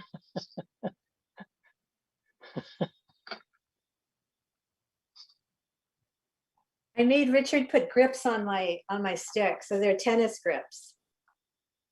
For women. Oh, very good. Yeah. That's what I have. No, going Richard, I thought those colors were for men. Very good. Good job. All right. Any questions on that? Ooh, this is weird. I'm looking at your screen art. I see myself over there on a big screen. That's right. I'm mirroring it. That position. It's like Yeah, I'm looking. wear I'm my like, glasses. hey, who's that? I got you on the big that's screen. me. That's me. I don't blame you. No problem. That's a good There we idea. go. No, that's okay. I was just goofing around. You know, you should know me better than to take almost anything I say literally. No, You yeah, I have was to gonna. change you have to change the screen. I was trying. I'm on the Zoom All right, meeting. so I've kind of been running over an hour right now. So what I want to do is I want to pass the figurative baton on to somebody else. So who wants to go next? Do Rick Zanotti or Ryan Steele? I can Ryan, go next if you want. Want to go? I'll go. All right. Who's going? Either one. No preference. Huh? Rich, I can go next if you want. Okay, I'll go next. You want for Ryan? Or Ryan? I know Rick's got to go someplace at noon. So why don't we have Rick go next? That's good. Is that okay? Yeah. Am I on? All right. Okay, so I want to turn it over to Rick. You know, I kind of gave Rick an intro earlier. He comes kind of down from the same kung fu line. He's had other kung fu teachers, but his instructor was Ralph Shun, who was an instructor under R.Q.E. Wong, and my instructor was Sifu Gilbert Bates, and he was under R.Q.E. Wong, and he also was a student of Mailu Chang and Dr. Tania Wu. And I'm sure I'll just bring Rick on, and Rick can kind of give you his pedigree, and thank you for working with me. I will continue to be here. And so, Rick, you want to take it away? Sure. Hi, everyone. And thanks, Rich. So anyway, today, I'm Rick Zanotti. I've been doing martial arts since I was about 10, unofficially 7, but really 10. So it's been a while. And one of the things we're going to do today is more on the Tai Chi side, just to talk about some things that usually aren't discussed that much in Tai Chi or kind of neglected. Or some people don't even know. They're simple things, but they're things that will improve not only Tai Chi, but it'll also improve your Kung Fu or whatever you do, any kind of movement. A lot of it has to do with alignment. A lot of it has to do with something I've talked about in other sessions that we've done with Richard, and that's the 3 harmonies, which would be hands, feet, elbows, knees, and the waist kind of controlling everything. So what happens when we do this, and what we're going to do today is kind of do the first section of a Tai Chi form. Consider it a yang or yang style, but it's kind of a modified yang. It's closer to an older yang style. And it's a little more modified also to add some elements of Wu style. And I do this because Wu style does their hands like this. And there's a reason for it. In fact, in all Tai Chi, really we're working with our organs, our meridians, our acupuncture centers. So as we do things like this, we're actually pulling here, which is lungs, also headaches, but for your lungs. So when you do these kind of movements and you're pulling gently, you're actually working the whole lung system, so your heart, lung, and so very good healing arts. So that's why a lot of people say Tai Chi is very good for healing, for health, because not only are you moving, but you're also doing some things to make sure that you're moving and your energy is moving with you. So what I'd like to do today, and if you have anybody have any questions in general about Tai Chi, if we want to start out with some questions. If you're in Zoom, you can ask out loud because we've got the audio. If you're on YouTube or Facebook, type it in the chat and we can answer any kind of chat that there is.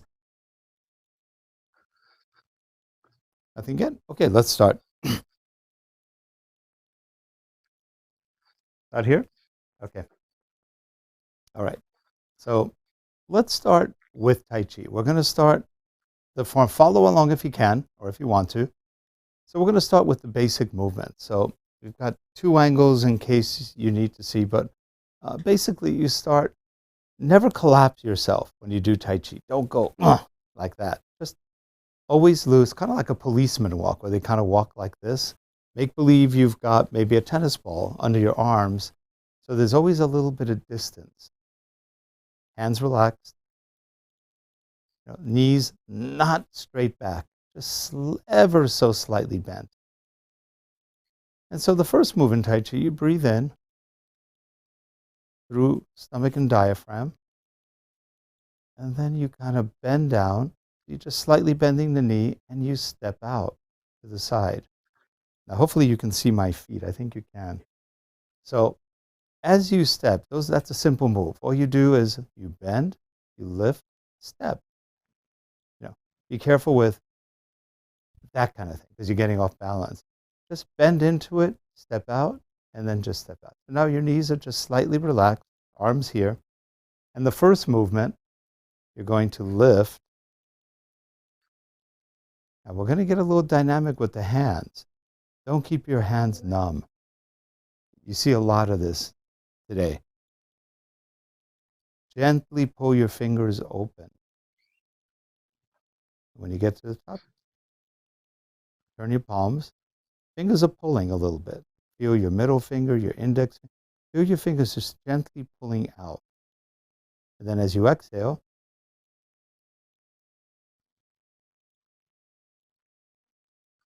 again, we're sitting down a little bit. Try it again. So from here, you step out, breathe in,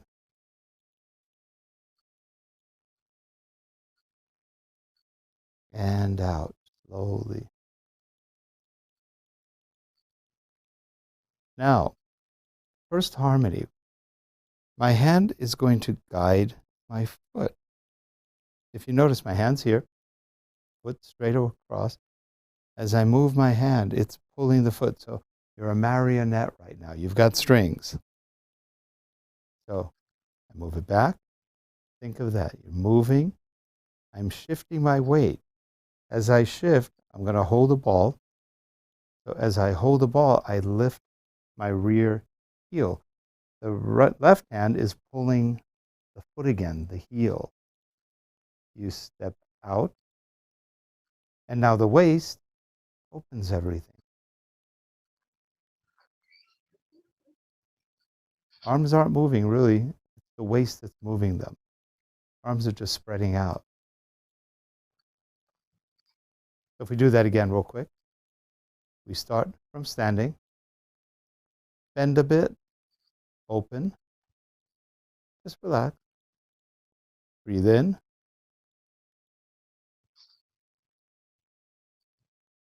Your gaze should be probably, think of it about 40, 50 feet in front of you, looking slightly down, not up, not down, just kind of a relaxed, straight gaze.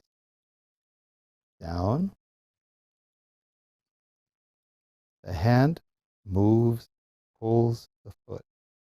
As I switch my other foot, my heel comes out. You can see the heel. Step and open. Again, shoulders relaxed, back straight, your head as if you're being pulled. Notice as I pull, my legs go up. So again, we're working connections in the body. Here we go again. I'm going to move my body. My right elbow is moving my foot, actually. And I'm holding the ball this way and coming back up. You can probably see that in the other camera where I'm winding up. I'm going to block. My waist is moving things. So from here, my waist. So it's block, block, just like Kung Fu or anything else. Block, block. This is pulling back. My knee is going back. And I'm pushing. So we're going this way, pushing. We pull back. And now I'm bent. Knees are bent. I'm bringing the hands down and pushing down. And then pushing up. The leg is pushing. So the leg is pushing up. Not straight back, just kind of relaxed. Kind of cupping the palm a little bit. You can do your fingers open. Again, that's pulling the lungs. Let's try that again from the beginning. So we're gonna, any questions, by the way, at this point? Nope. Okay. Gonna bend down, turn, and then lift.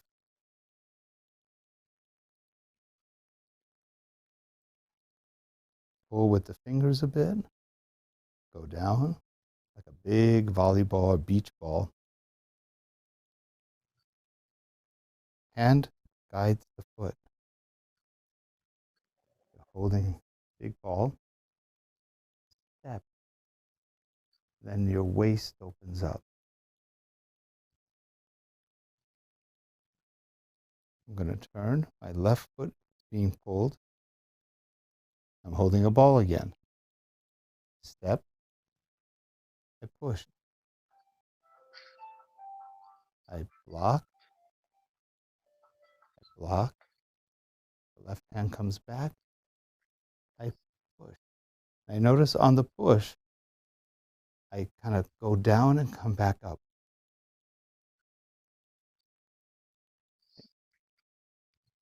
I pull back. And we come back up. So this is an uprooting kind of movement. If somebody were in front of you, push them up, knock them off balance. Now, next move, again, I'm going to go like this. I'm going to brush away like, eh. So you're going to brush, but as I do it, now my right hand, or the left hand, if you will, is pulling my foot. Pulling my foot. I come up, crane speed. I don't sink my arm, keep it open, and I step out, and I'm in single whip. I can also step out and bring the other foot. You can do both. Let's try it from here. I'm going to turn, and notice as I turn, I'm elbowing, pulling the back foot, elbowing, holding a ball, stepping, push, block, block, and push. Now, pull back and up. Turning, I'm moving my right foot. It's being pulled. Opening, I step out, and I open. Now from here,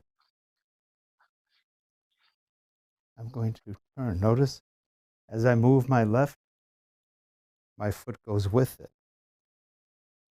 I'm going to drop both hands and pull the right foot up.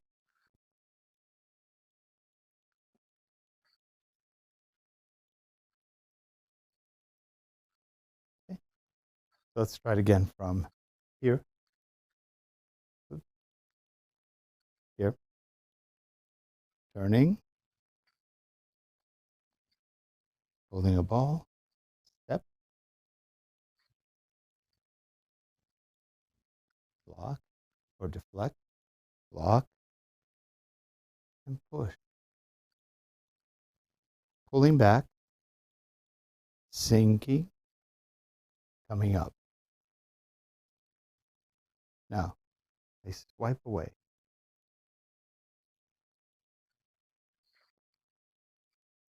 I come up. The foot move with my hand. I turn. And again, foot is following my hand. Come down.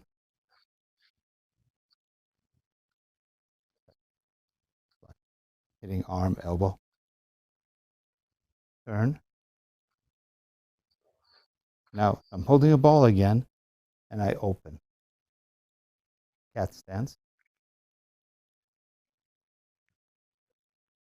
And I don't expect you to learn this all right now, just to get familiar with the moves and the feel of it. So as I come back up, I step. My waist is moving the hand for the most part. So if you try that movement, just move your waist.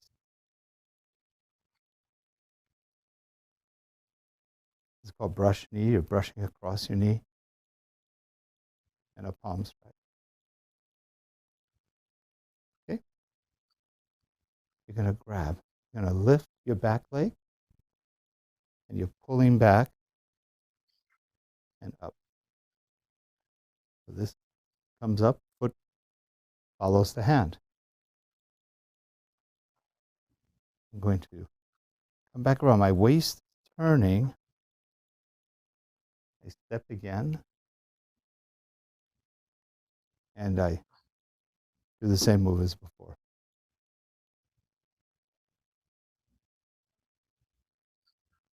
Any questions to this point? And remember, not to learn the whole thing. Tai Chi takes a while to learn. Just to get a feel for some of the little nuances of the movement.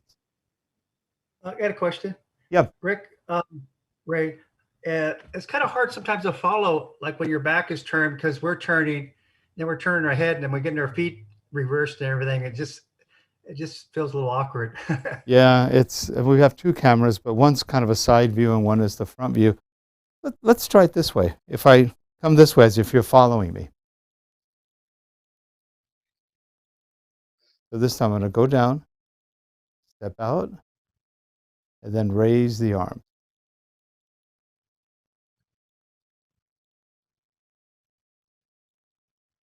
Come down.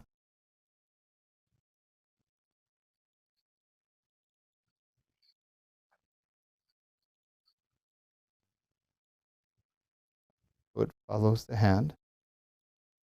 Holding a ball. Stepping out.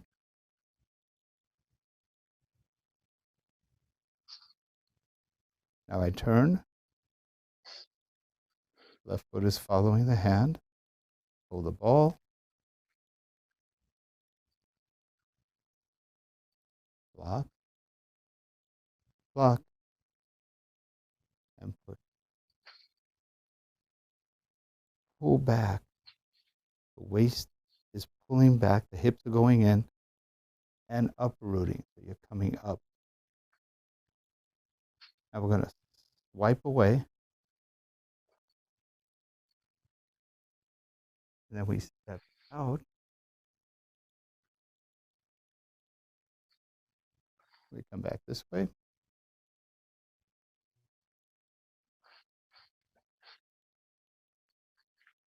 I'm going to scoop up, hold the ball again, and then open up.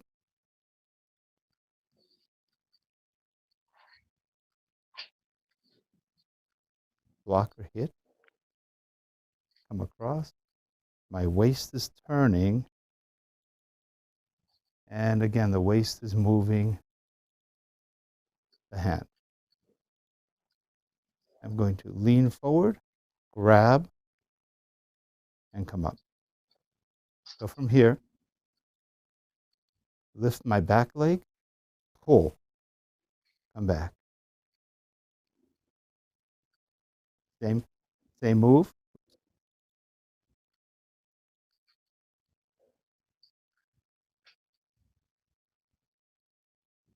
Now I'm going to lift this hand up and kind of looks like, again, like a crane beak.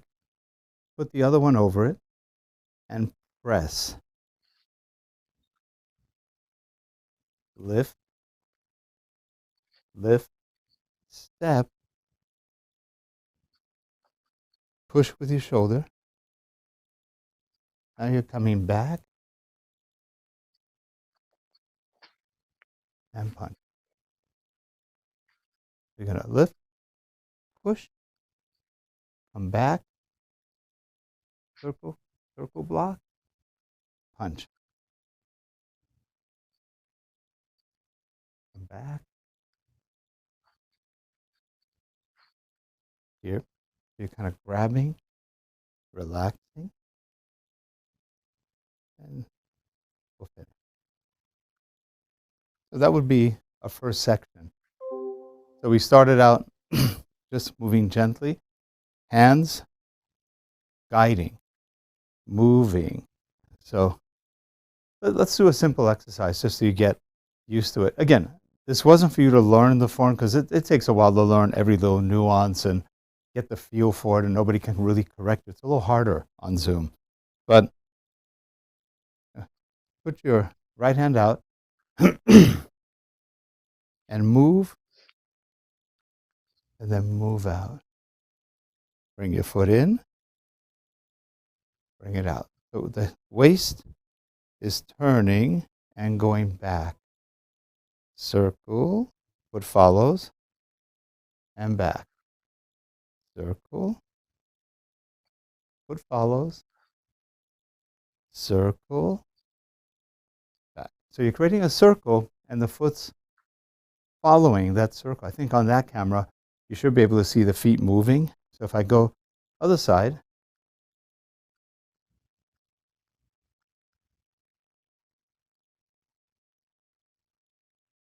and the waist is moving the arm. If I stop, the waist moves it.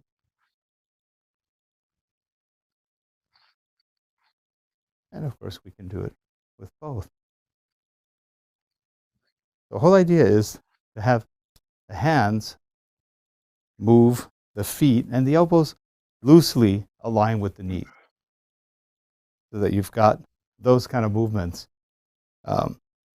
going through. Now, again, what we're doing is we're trying to move not only our body, our muscles, but also our energy. So as we're breathing in, the breath is quiet through your nose. All breathing is through the nose. You're going to relax, not or not. You just want to slowly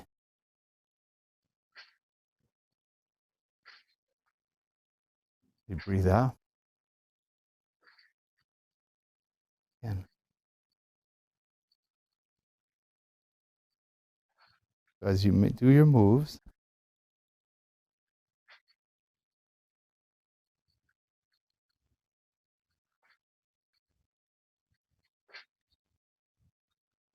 everything is aligned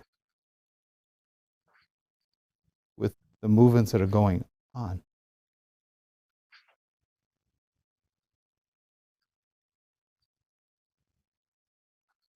Up, pull,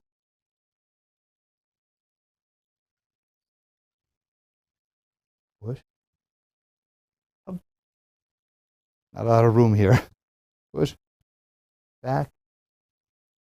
So that's a little bit faster. But no difference if you're doing a Kung Fu form. As you move, block, same thing. Your feet are aligning, they're following.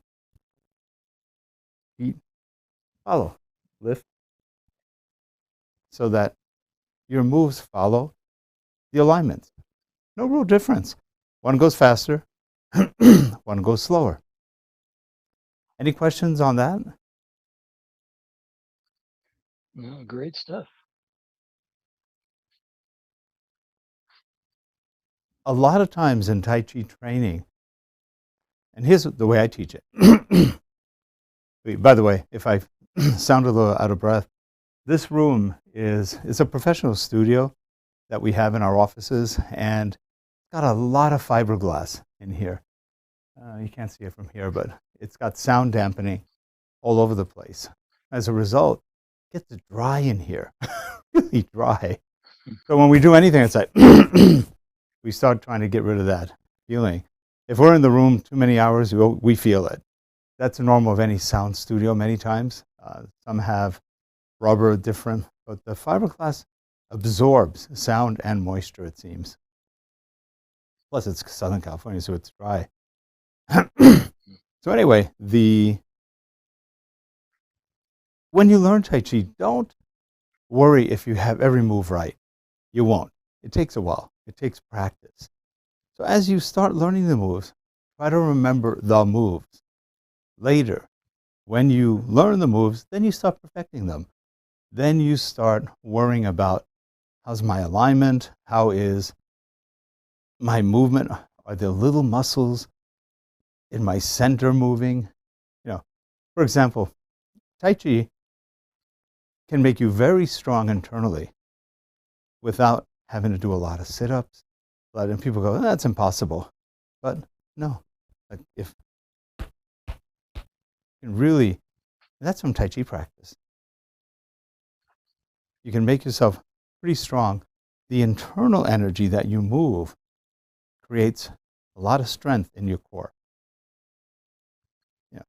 Because again, your mind is moving the parts. So for example, my mind moves it up. Try that. Try lifting your arms up and bringing them down.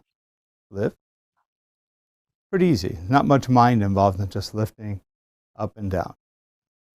Now slow it down.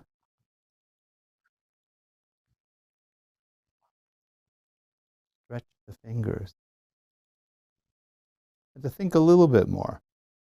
Bring it down slowly.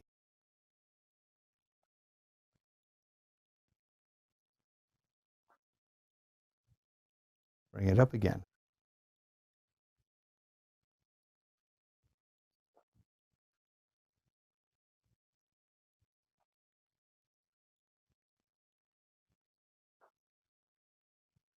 You feel the difference when you slow it down?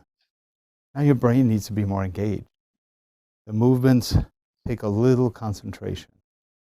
You go up That's fine. But this doesn't have a lot of power either. You're just moving. When you start combining the whole intention of the body on a move, whether it's a hit or, you're moving and punching.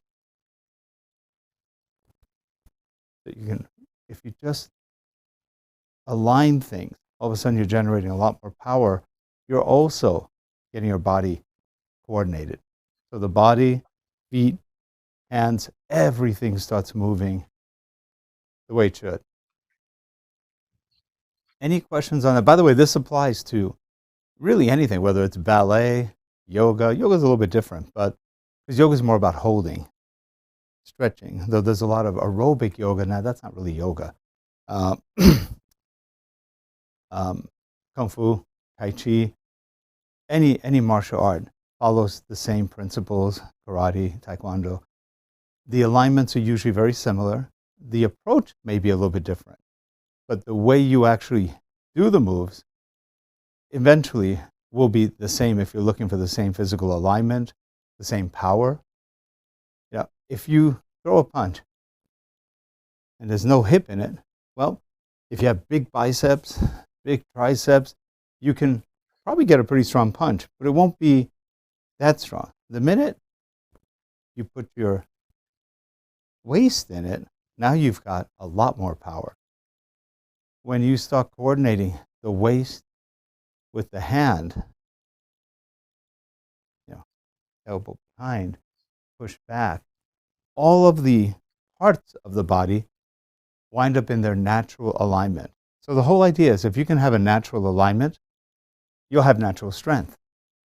Speed will be better because, again, the body starts working in harmony with itself. What do they say? When we're born, we're like, we're very flexible, everything moves. And then we get taught how to be stiff, how not to work well. Oh, I can't move. You got work, you got this, that. And as we get older, we have to relearn how to be a baby, which is sort of funny if you think about it. Sort of pathetic if you think about it, but that's our lives. So ideally, if you can keep that youngness in you, no matter how old you are, and by the way, I'm close to 70. I'm 3 years from 70. So you can keep yourself young so that when you move, your moves still have an explosive nature or a powerful nature without having to really think about it. The more you practice, I've had a lot of students throughout the years, and they always say, how come we can't do the form like you do? How many times have you practiced it? Once a week. That's why. It's because if you don't practice anything, you'll never be good at it. You may be okay, you may be mediocre, but to be good at something, you've got to practice. Practice until it becomes second nature. That's the key. Any move you do, it's just second nature.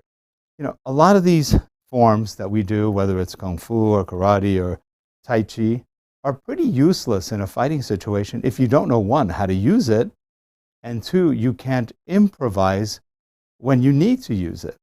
Because you don't know if you're ever in a situation where you have to defend yourself, what's coming at you. You may have an idea, but until it hits you many times, it's like, oh, that hurt. How do I block that? You want to keep aware of that. You want to flow. So a lot of the forms, a lot of the movements are about flowing, getting yourself aligned, getting the body used to it, getting the brain used to reacting in a certain way. Once you react in a certain way and you make it a habit, you don't have to practice that much. You start living it. You start being it. I had a student once who came from Mexico actually to visit, and he trained for about 4 or 5 years, actually probably over 5 years. He would come up about 4 or 5 times a year, spend many days. His name was Hector, and Richard knows him. And Hector practiced like a maniac. He had done a little over 15 years of Kung Fu and martial arts before I met him. And he would always say, we would do techniques, and invariably he wound up on the floor, and he would say, he would always call me Master Rick. It's like, that's okay. And he goes, Master Rick, how do you do that? I go, practice. Oh, and he was a guy who did 15 MMA fights, mixed martial arts fights, where he won all 15 by knockout. But his brain was still limited to the move, not the flow. He was very good at what he did, but the flow, the attack, he was going, okay, I have to attack you. And that was our first meeting. I said, you can attack me any way you want. He immediately went for my knees. Well, that's easy. I stepped back. He's like, tries it again. I step back. We did that a whole message time. But by the way, when I stepped back, I also hit him. Boom. On the back. Boom. So that was spread eagle him. Okay, let's try it again. That's the same move. And I'm thinking of Einstein. What is this? What is the definition of insanity?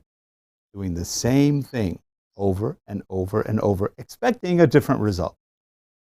That was Hector. And I was going, why does he keep doing the same thing?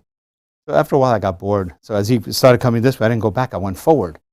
That really threw him for a loop, because now he's got his full energy coming this way, and I'm blocking it this way. So what happens there? Well, now it's the movable force hitting a movable force, but one doesn't know what's coming at him, the other one does. That's knowing how to flow. You just feel the situation. Somebody's coming at you, there's a tendency to go back. But if you go forward, that usually stops whatever's happening, because people don't expect that. And that's like anything in life. People get aggressive. Look what's been going on with the pandemic stuff. Everybody's been holed up, tied up, so they're all irritated. They want to vent. I see it on the roads right now. People are driving way faster than they used to, probably because they're fed up. They don't want to be tied down. They don't want to be encloistered in a home or whatever. So you're starting to see those little signs of chinks in the armor. Oh, the armor is breaking there, because people have to let it go somewhere. But as a result, that kind of behavior is actually easy to counter if you have to, because it's an emotional behavior. And when people are emotional, they're not usually in great control. They're losing control of whatever they want to do. And it's not just fighting, life. Life in general, how you take something. If somebody comes up and screams at you, what do? You can listen and wonder what's wrong with them. You could pay attention to what they're saying and then still say, what's wrong with them? Or you could do something if you're threatened, or if you have to. Many times doing nothing is okay. If somebody's really loud, what do? You lower your voice. You calm down. If you bring something up to the level of aggression or angst or pain that somebody has, now both of you are in that zone. Who wins? No one. Most likely than not, the only one who's going to win is the one who's either meaner, tougher, more ruthless, or jerkier. Not a good situation. But if you can deflect that energy coming at you and relax it, if you can absorb it and just get rid of it, now that's going to change the outcome. So all martial arts are basically to help you get better at what you do. But it's also about learning how to move with someone, with something. Energy's everywhere. Energy comes at you. Energy goes away from you. Your energy comes and goes. What you do with energy coming at you, and it could be emotional energy, physical energy, a car coming at you, what do? How do you react to that? That's what we train for life. The rest is fun. You can have a good time practicing anything. I knew a ballet dancer. She was really funny. She was a professional ballet dancer. Her name was Diana. She was with some of the more professional groups in the world. She danced with some major ballet groups. And she taught me how to stretch better when I was younger. I was in my late teens, and I thought I was pretty flexible in full splits. And she goes, nah, you're doing it wrong. Huh? Yep. She goes, you're not using your muscles correctly, so you're going to hurt yourself. And she taught me how to stretch correctly. But her goal in life is she could grab a walnut, put it right here, and crack it. That's a feat, by the way. Not easy to do. I've tried it. And she could do that anytime, any day, anywhere. She goes, I'm a human nutcracker. Think of the possibilities. She thought it was funny. And it was sort of, but it was showing what she could do with control of her body without any effort. All because her ballet training was so good. To get good at anything, you do it over and over and over again. The more you do it, the better you get at it. Remember how you were in school, elementary school or high school or college, and you took math. How much of that do you remember today? Unless you use it, probably not much. You'll remember bits and pieces of it, but can you remember it all? I took 4 years of calculus, advanced algebra, and I barely remember it. I remember bits and pieces. That was 40-something, over 50 years ago. And so I haven't used it that much. Logic, I'm okay with, but math, not having used that, go solve an equation. Maybe. Go solve a quadratic equation. Don't remember. So it's how often you do something.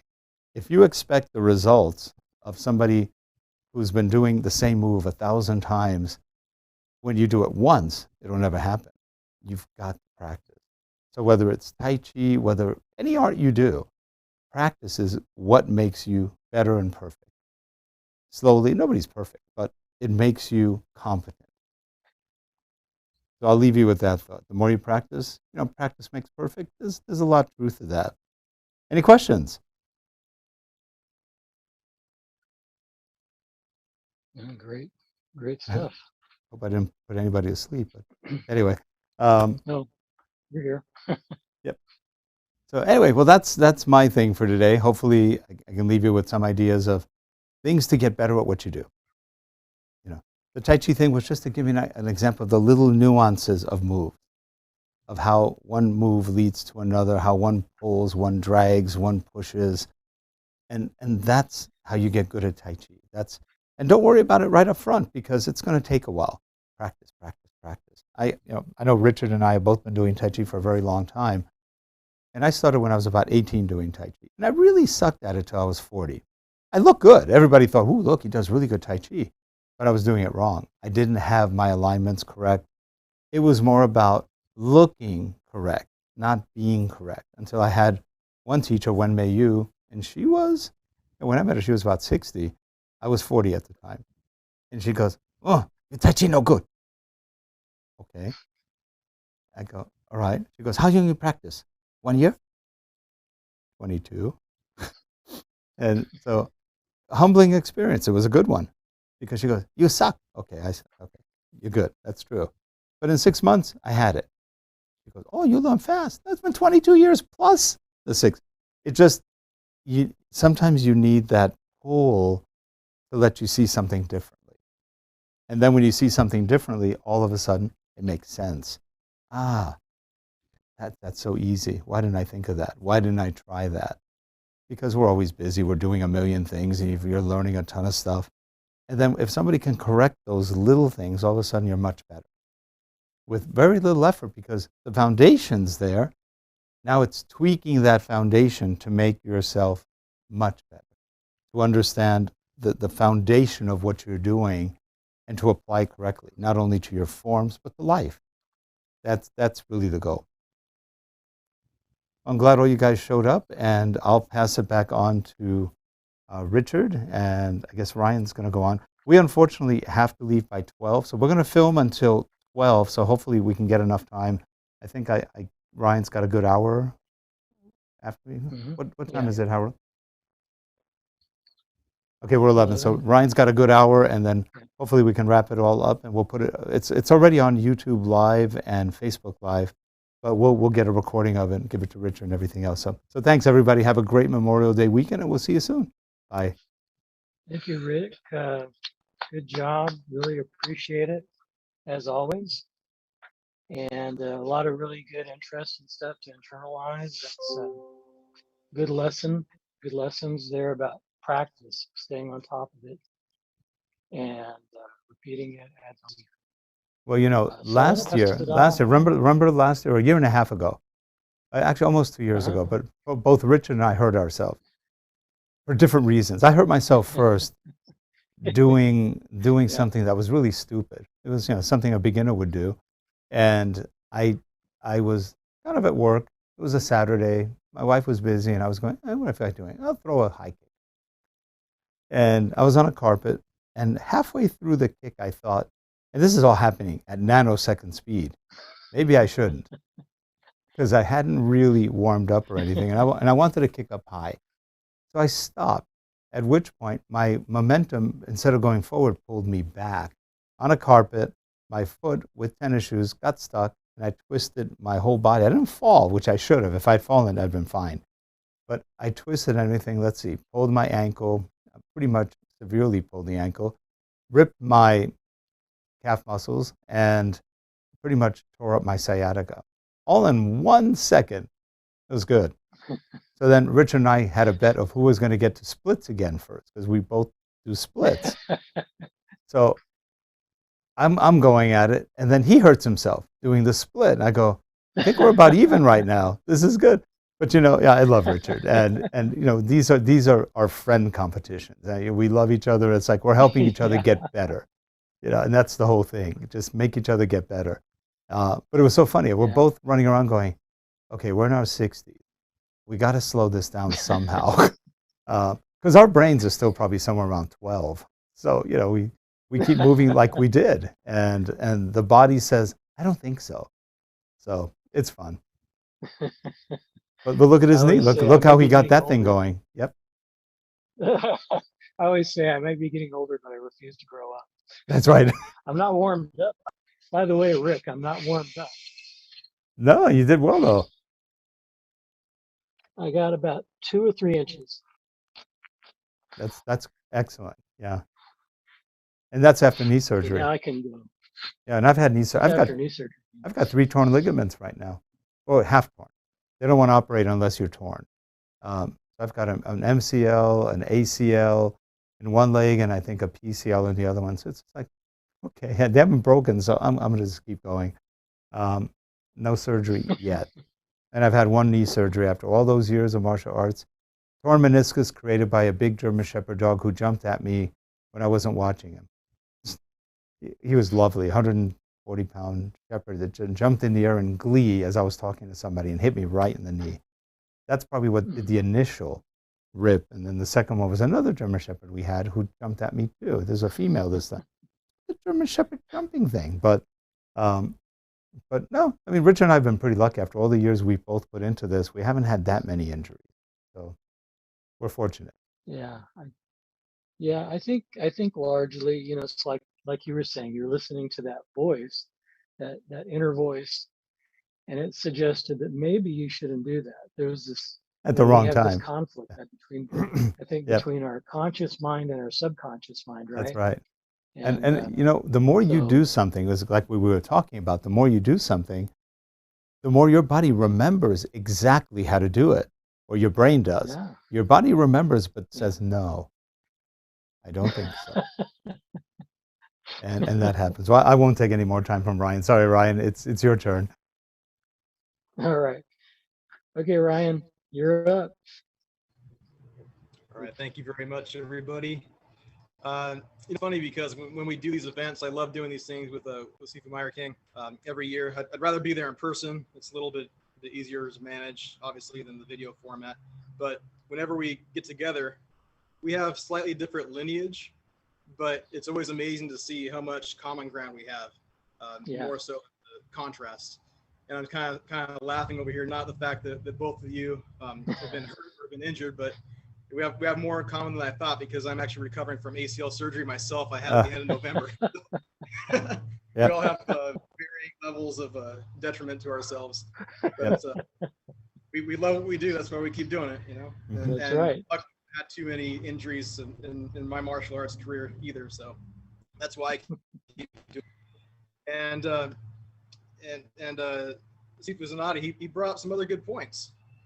Some really good points that makes it easy for me to build on. I won't have to explain as much because he did a fantastic job with the explanation of things.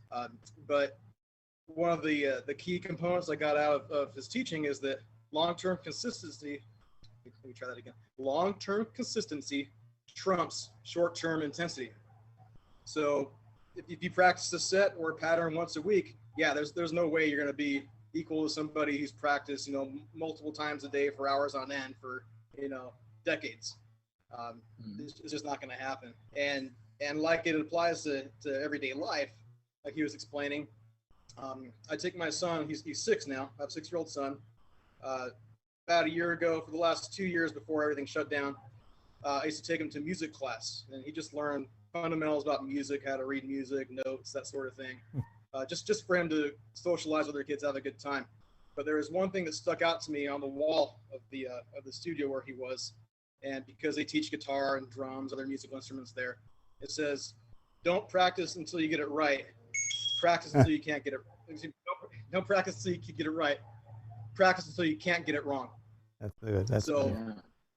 it really resonated with me. I printed that out. I hung it up for some of my students and doing martial arts, and I reminded them it applies to all aspects of life, not just martial arts. Well, So, Ryan, let me interrupt you 1 second, and I'll shut up after that. But one thing people have asked me is, what makes a master? And my answer is simple usually. It's making something difficult look easy. You've mastered it in terms of physical. Something that looks really hard. You know, we do things we don't think about because we've done it so much. But for somebody else, they go, the heck did you do that? How did you do that not making noise? It's just repetition. It's practice, practice, practice. And then you make the difficult look easy until somebody else tries it and goes, this is hard. But it's just practice. That's it. Sorry, all yours. Oh, thank you. No, that's absolutely correct. A little bit of my background is I took 9 years of Taekwondo prior to getting into Chinese martial arts. When I got into Chinese martial arts, my Sifu Meyer King knows him very well. He's a little rough around the edges. He's kind of a gruff guy, and he started teaching me Tai Chi Chuan. I'm still not at the level I'd like to be. I'm probably just trying to look good at this point still myself, instead of having proper alignment. But what he told me was, I'm going to look like a three-legged cat bearing crap on an iced over pond. And I still feel like that sometimes, you know, how he so eloquently put it. Coming from a linear system, seeing the circular motions and the nuance, it's still fairly difficult. It's almost as difficult as being brand new. That's not to say Taekwondo is bad. It's just linear. It's very plain to see. I'm doing, that's a block, that's a punch, that's a kick. Well, you know, what's all this? What's all that doing? And sometimes in my Tai Chi class, I have students come in and I go over teach. I have a friend who teaches Taekwondo. Super Meyer King knows him too. He's brought his class to some of the World Tai Chi event days. Sometimes they see the difficulty in it. They understand the difficulty in it. And so a lot of people who can't see past it, the layperson, it just looks flowery. It doesn't look powerful. It just looks flowy. It's just a dance. Well, when you start understanding the movement, and this goes for all martial arts, goes for anything really, when you understand the movements and what's occurring, you don't need to memorize the movement. You might need to memorize the order in which they go for a set, but the movements themselves, since you understand them, you don't need to memorize it. You don't need to just follow along. That's what I try to instill into my students is understand the movement, don't just mimic, but understand. And then now all you have to learn is the order in which they go. That kind of segues me into what I wanted to teach today. Something else about Chinese martial arts that I really appreciate is the emphasis on balance. And I don't mean like, like Karate Kids type balance, balance work life, home life, romance life, that sort of thing. That's important too, obviously. But we train to use both arms, both legs, both sides of your body effectively. I could do a certain movement and it applies for a punch coming at me from the left or from the right, it doesn't matter. Likewise, I can throw an attack equally as well from the left and from the right. So the segment I wanted to teach today is somewhat similar to what Sifu Zanati was doing. It's plucked directly from the Yang family style of doing the Beijing 24 simplified. After you log out of this class, if you were to go to YouTube, look up Beijing 24, 24 simplified, Yang family 24, it's going to be the exact same thing I'm showing you right now. Maybe done a little bit differently. You get 100 people doing Tai Chi, you'll see it 100 different ways, just based on body mass, makeup, height, all kinds of things. But the sequence is called ward off. I call it both sides drill because the emphasis is training on both sides. Other martial arts, they train on both sides too, but it might not necessarily be like one of the main points of emphasis to begin with. But I'll go ahead and demonstrate the movement. First off, I'm going to try to angle this correctly so you can see my body. But it's going to be approximately 5 movements going one direction. Then we transition and we go the other direction doing the same 5 movements. So I'll demonstrate first and then I'll break it down. hopefully my stance, you can't quite see my feet just because the distance involved here. Let me try this. Move my whole setup. Bear with me. I apologize for that. Let me close up all my gray hairs. All right. Go. So to start off, my right foot is going to be roughly 45 degrees to the right corner. I'm holding the ball. I step out, I ward off, reach up, grasp the sparrow by the tail, pull back down, circle the arms, wrist to wrist, square the hips, press, wipe off, roll back, and push. If this looks familiar, it's because Steve Bizzanati did some of the same movements. Chase the rainbow, come back around, hold the ball, step out, ward off, grasp the sparrow by the tail, circle, wrist to wrist, square the hips, press, wipe off, roll back, and push. So you can see every movement is repeated from one side to the other. And there's just a slight transition going between. You'll notice as you do this, I chose this because you can do it in a relatively small amount of space. But as you do this, you'll find yourself walking backward. The reason why you're walking backward is because you maintain that stance being open. So we'll go ahead and get started. We'll do a few reps going to the left and a few reps going to the right. And then we'll add a move to the left, add a move to the right, and so on until we get the entire sequence done. Any questions, just feel free to chime in. So I'm going to start off.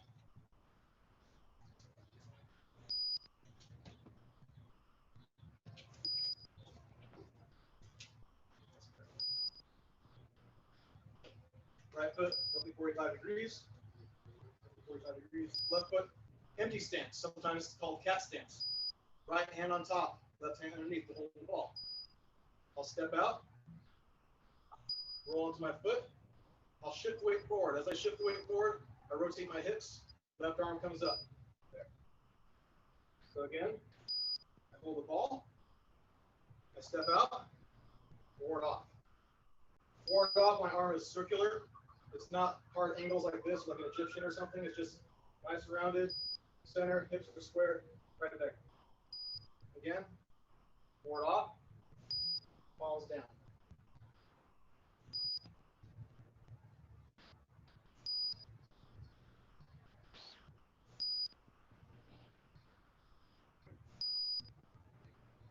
In those Yang family or Yang family Tai Chi Chuan is typified by maintaining your posture. My spine should be straight up and down the entire time. 2 more times this side. Last one on this side.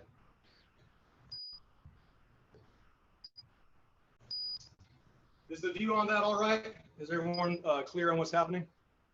No questions? Okay, we'll go to the other side now. So again, on my left foot, roughly 45 degrees going to that corner, front right corner.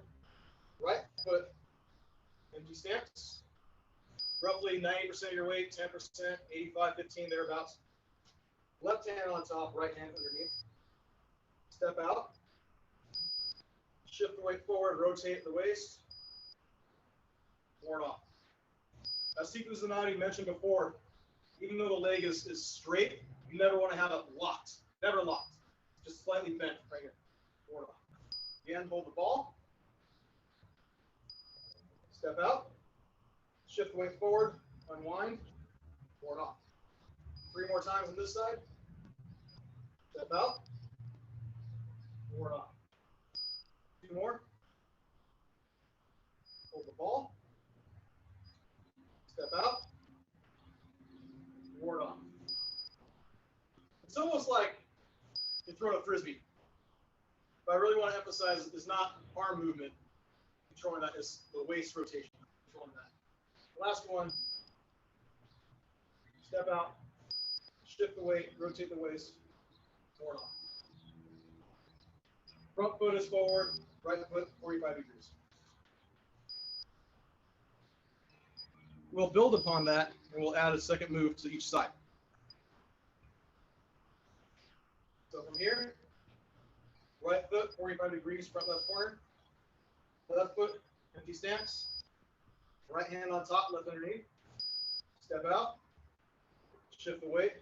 Ward off. At this point, you're going to reach up to your left side. Think 10 o'clock. 10 o'clock, left palm down, right palm up. You're going to shift the weight back. Your hips are squared right now. But as you shift the weight back, your hips rotate, your waist rotates, and you bring your arms down.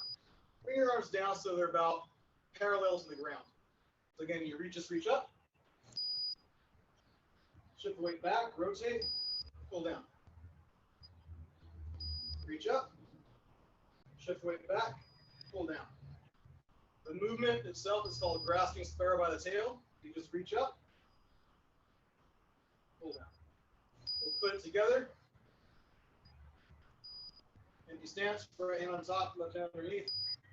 Step out, ward off. Reach up, grasp sparrow by the tail, shift the weight back, rotate the waist, pull down. 2 more times.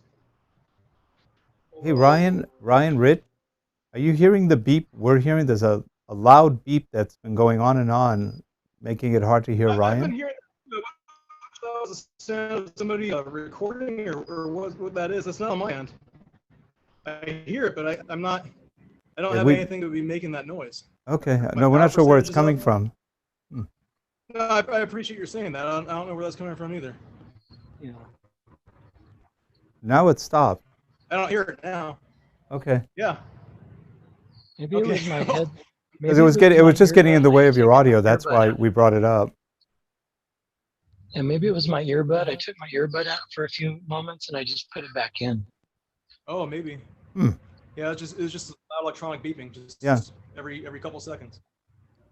Okay. Thank you. Thanks. So 2 more times, holding the ball, step out, ward off. Reach up, grasp the sparrow by the tail, shift the weight back, rotate the waist, bring the arms down.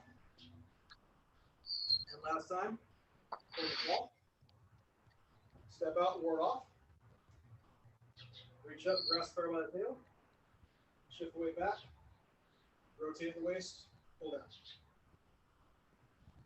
Are there any questions on what that movement is or what's being accomplished at this point? I can't see everyone. I don't see like bridge right now. I don't know why. Okay.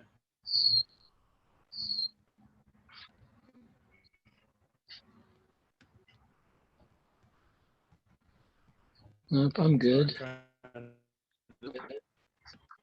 What's really nice about that, Ryan, is that Ryan, what's really nice about that kind of exercise is that you're breaking the form into repetitive pieces. It's a great way to learn how to do it over and over, but with just a small set of movements. Yeah. Well, I appreciate you saying that. I appreciate you saying that. What kind of prompted me to do that is teaching my friends over the Taekwondo school, because you could break down Taekwondo very easily because it's so linear. It's not to say it's better or worse. It's just that's just how it is. With Tai Chi Chuan, you gotta put artificial pauses in the moves, which makes it a little more difficult to teach, I think, than even just an external method of Kung Fu. So I tried to break it down, but I tried to pull something directly from the set at the same time. But no, I really appreciate your saying that. From someone of your caliber, means a lot to me. We'll go ahead and try it on the other side. It looks like we just have the 3 of us and Ray. So I don't know what happened. There are some people on YouTube too. Okay, great. Yeah. We've got 2 more people on YouTube and maybe Facebook too. Awesome. Great. So we'll start with the other side now. Left foot roughly 45 degrees. Right foot empty stance. Left hand on top. Right hand underneath.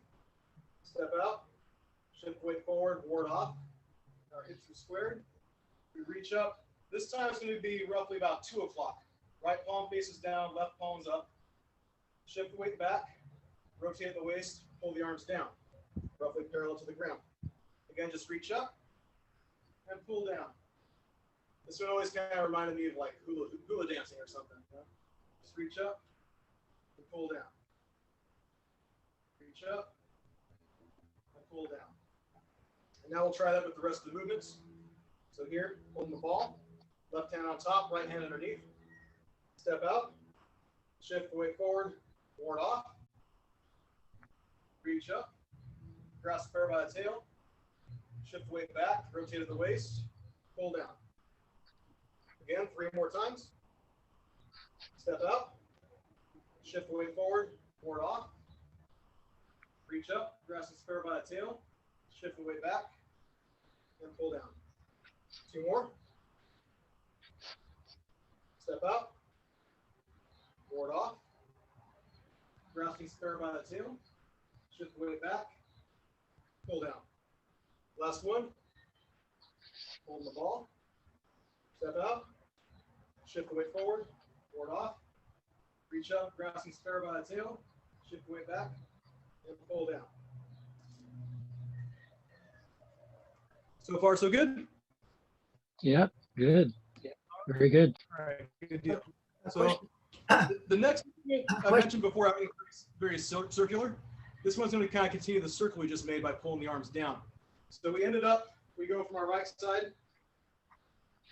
We have our right foot roughly 45 degrees. Our left foot was pointing straight ahead, and we just pulled down. We're right here. All we want to do is just continue that circle to go. We're pulling back this way. We just let it keep going. Notice my palms kind of face each other. They're facing opposite directions, kind of facing each other the whole time. And we just let that circle keep going. And we bring it here so we're wrist to wrist. At this point, we square the hips once again. And we don't move our arms. It's not this motion being the press. It's the weight shift from here. Press down your right foot. Bring your stance forward. There. You want to make sure your knees don't extend beyond your toes. It's just right there. I liken this to when you're swimming in a swimming pool. You're holding on to the edge. You just kind of push yourself to launch yourself out. Or even in a linear style throw a punch, you push that from right here. That's the same concept. It's here, here, here. Let's just try that again. We'll go from here, pull back. Let the circle keep going. Circle, circle, circle, circle, circle, wrist to wrist. Square the hips and press. Once again, pull back, down, circle, circle, circle, circle, circle, circle, circle, circle, circle, wrist to wrist. Square the hips and press. We'll put it all together because we basically just have to add one movement to it. So right here, empty stance. Right hand on top, left underneath. Step out. Shift the weight forward, ward off. Reach up, grasping spare by the tail. Shift the weight back, rotate the waist, come down. Let the hands continue to circle. Wrist to wrist. Square the hips and press. Once again, hold the ball. Step out, ward off. Reach up, grasp spare by the tail. Shift the weight back, come down. Let the arms continue to circle, wrist to wrist. Square the hips and press. One more time on this side. Hold the ball. Step out. Shift the weight forward. Ward off. Reach up. Grasp spare by the tail. Shift the weight back. Rotate the waist. Let the hands continue to circle, wrist to wrist. Square the hips and press. We'll do the same thing on the other side. We'll start off left foot 45 degrees that direction. Left foot straight ahead. We just pulled back right here. Left palm is facing upward, right palm is facing downward. We let that circle around back. Palms face each other. Wrist to wrist. Left arm is on the inside, left palm facing out. Right arm is on the outside, right palm facing toward you. Like this. We square the hips and we press. We reach up, pull down, rotate the waist, shift the weight back, circle around, wrist to wrist, square the hips, and press. Reach up, pull back, rotate, wrist to wrist, square the hips, and press. Now all together, empty stance, left hand on top, right hand underneath. Step up, shift the weight forward, ward off. Reach up, grasping sparrow by the tail, shift the weight back, rotate the waist, circle around, wrist to wrist, square the hips, press. 3 more times. Empty stance, forward off, grasping sparrow by the tail, shift the weight back, rotate, circle the arms, wrist to wrist, square the hips, press. 2 more times. Forward off. Grasping sparrow by the tail. Circle the hands. Square the hips. Press. Last one. Step up. Forward off. Reach up. Pull down. Circle the hands. Square the hips. Press. And now there's just one more move. With the right foot forward, so your right foot 45 degrees, left foot forward. We ended up with a press here. Right hand in front of left, left palm facing you. All we're doing at this point after our press, you wipe off. Wipe off, you roll back. You don't want to lean back, you just want to roll back. Remember, yank family, kind of straight up and down. Shift the weight onto your right foot. Left toes come up, that's fine. You roll back. Think if you're tracing the contour of a large sphere, large beach ball right here. Come back down, elbows in. Come back down.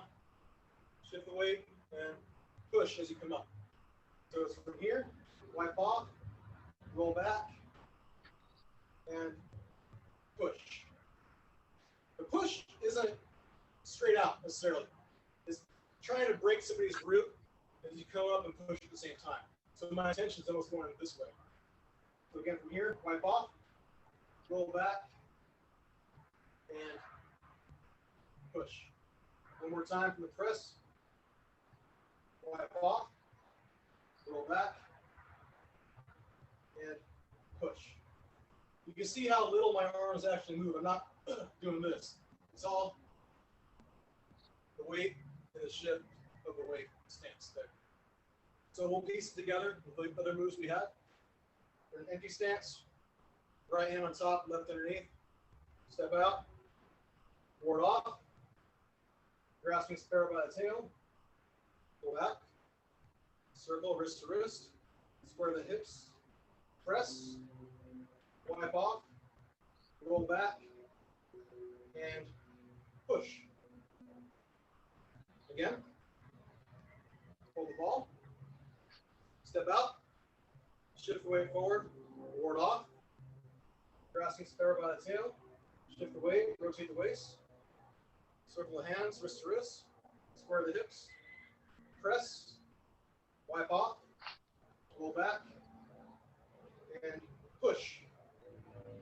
One more time on this side, hold the ball, step out, ward off, reach up, grasping sparrow by the tail, shift the weight back, rotate the waist, back down, circle the hands, wrist to wrist, square the hips, press, wipe off, roll back, and push. Now back to the other side. We have our left foot roughly 45 degrees, front foot pointing straight ahead. We just ended up with our, and now here, we're in our press. We wipe off, we roll back, come down, and then shift the weight forward as you push. Okay.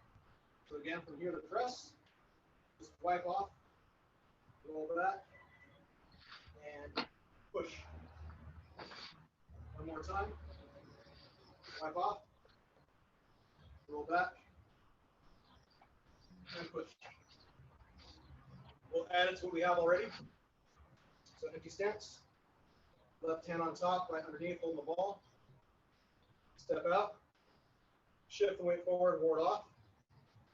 Reach up, grasp sparrow by the tail, shift the weight back, rotate the waist, circle the hands, wrist to wrist, square the hips, press, wipe off, roll back, and push. 2 more times. Hold the ball. Step out. Shift the weight forward, ward off. Reach up. Grasp the barrel by the tail. Wrist to wrist. Toward the hips. Press. Wipe off. Roll back. Push. Last one. Hold the ball. Step out. Shift the weight. Ward off. Grasp the barrel by the tail. Circle the hands, wrist to wrist. Square the hips. Press. Wipe off. And push. That's basically the entire sequence. I'm going to join it so you can actually do this continuously with one movement. And what you have to remember as you do the movement, it goes along with what Sifu Zanati was saying. You open your stance at the same time you open your hands. So it's almost like a marionette, as he actually put it. I tell my class the same thing. So that's kind of funny. So we'll piece it together with that. I'm hoping my stance is okay, considering my knee. I always think back, it's kind of funny. There was a very famous Tai Chi Chuan practitioner by the name of Chen Man Cheng. Chen Man Cheng, he's at a level I could only hope to be at someday. But he suffered from polio. Yeah, this is like 1940s, 1930s, 1940s. And he published a book about Tai Chi Chuan with photographs. So as a result of his polio, he was actually lame on one leg. So when he was photographed, he was doing his stances as best he could, but that wasn't explained in the book. So people who learn from it, from just the photos, just the pictures by themselves, they mimic their stance after his, not understanding that his stance was the way it was because he had suffered some issues with his leg. So I'm hoping that as I do my stances, my knee is okay. So if you try to mimic that, you're not mimicking my injury. Well, there's a story about a monk who had polio also, and it's where some of the Kung Fu cripple monk forms come from. Oh, right. Yeah, absolutely. So you're not necessarily wrong. Hey, all right. That's great about Kung Fu is it's you can always adapt it. There's always so. But it looks very balanced on both sides, Ryan. Oh, thank you. I'm glad to hear that. So right, wrong, or indifferent, at least it's consistent. Actually, for having knee surgery, you're moving well. On our own path. Okay, thanks. Yeah, and for knee surgery, Ryan, you look good. Ryan, thank you. This is Ray. I was wondering if you could explain some of the different applications in the form. I can remember some of them when we used to do it, but I wonder what your interpretation of some of the applications. Sure, absolutely. Well, the ward off movement itself, that could be used to put some distance between you and the opponent. It could be used as a hard block if you want to think that. True Tai Chi Chuan, we don't really have any hard blocks. It's always a redirection or deflection of energy. It kind of gets into physics there about energy neither being created nor destroyed. So it's just more of a redirection. It could be used to open the opponent up. You could actually be striking with the shoulder at that point. But the one that really resonates with me is the grasping sparrow by the tail. And what that is, that's more or less the way I interpret it as intercepting somebody's arm after they've attempted to strike at you. You're here, you grab it. That's why this hand is on top, this hand is underneath. This one's about elbow, this one's about wrist, and you pull them down, right? Obviously, Tai Chi Chuan, if you fought at the speed in which we're doing, you get massacred, right? So, I mean, the actual application is faster, but the power is carried by that rotation of the waist and by the weight shift to the back foot. That's ideally going to pull somebody down. The next movement I see is you still have your arms on them. You bring this part up like this. What that effectively be doing, my interpretation, is bringing this hand back into a lock. A lot of people don't realize the Chinese martial arts employs a lot of joint manipulation, grappling, ground fighting application as well. There's a name for it. It's called Chin Na. And Tai Chi Chuan actually employs quite a bit of Chin Na into it. So it's not just like strictly striking. It's not just a striking art. So that'll be part of that implementation coming back in here. Then you wipe off just to free yourself of their arms, come back, and you just shove them out of the way. Or this could even be a hard strike. You want it to be a hard strike to the floating ribs. That's why you'd be coming back down this way, pull them back down, and then strike them upward after you've locked them, pull them away, and then strike. What I like about Chinese martial arts, in particular, and Sifu Meyer King and I were just kind of talking about that. It's very adaptable. So I trained in a method called Choi Le Fut for a while. I'd be real careful how I pronounce that, Fut, right? But we did a lot of twisting movements, and they have specific yells for these twisting movements. So yell for a straight punch would be ha, for tiger claw would be walk, but for a twisting movement would be seek. And seek, I'll just adjust a little bit. It could be something like that, right? And I kicked my son's toy, but it's just here, there, right? Opening that up. But what is that? It depends on where the opponent is. It could be, on his face, it's a hammer fist, inverted hammer fist, boom. But if the opponent's closer to me, maybe it's a elbow strike, or maybe even I grabbed his hand and now I'm breaking the arm. It could be a multitude of different movements. So I'm real careful to say my interpretation of the movement is as such, but other people might have other interpretations, and as long as it fits within the confines of the actual gross mechanics, that's fine. Use it how you need to use it. I have another student who he trained with Master Fumio Demura, and he trained with him like back in the 60s and 70s, and so he comes into Tai Chi class with a very martial application mind. And so something we do like parting the wild horse's mane, for example, it's just right here. He sees that as like an inverted ridge hand. It's like, well, we don't do like hard stuff in Tai Chi, right? But it fits the movement. So it's like, yeah, if you want to think of it that way, that's fine. That works. By the way, Ryan. I hope I sort of. Ryan, you talked about Fumio Demura. You're probably too young for this, but there was a place called Japanese Deer Park in right not far from Knott's Berry Farm back in the at least 70s. And Fumio Demura was the Japanese martial arts act. And he could literally show a front kick and just hold it there for anywhere from 5 to 20 minutes. Just hold it. Or a side kick. I think he locked in place. There was no movement whatsoever. He was built like a tank.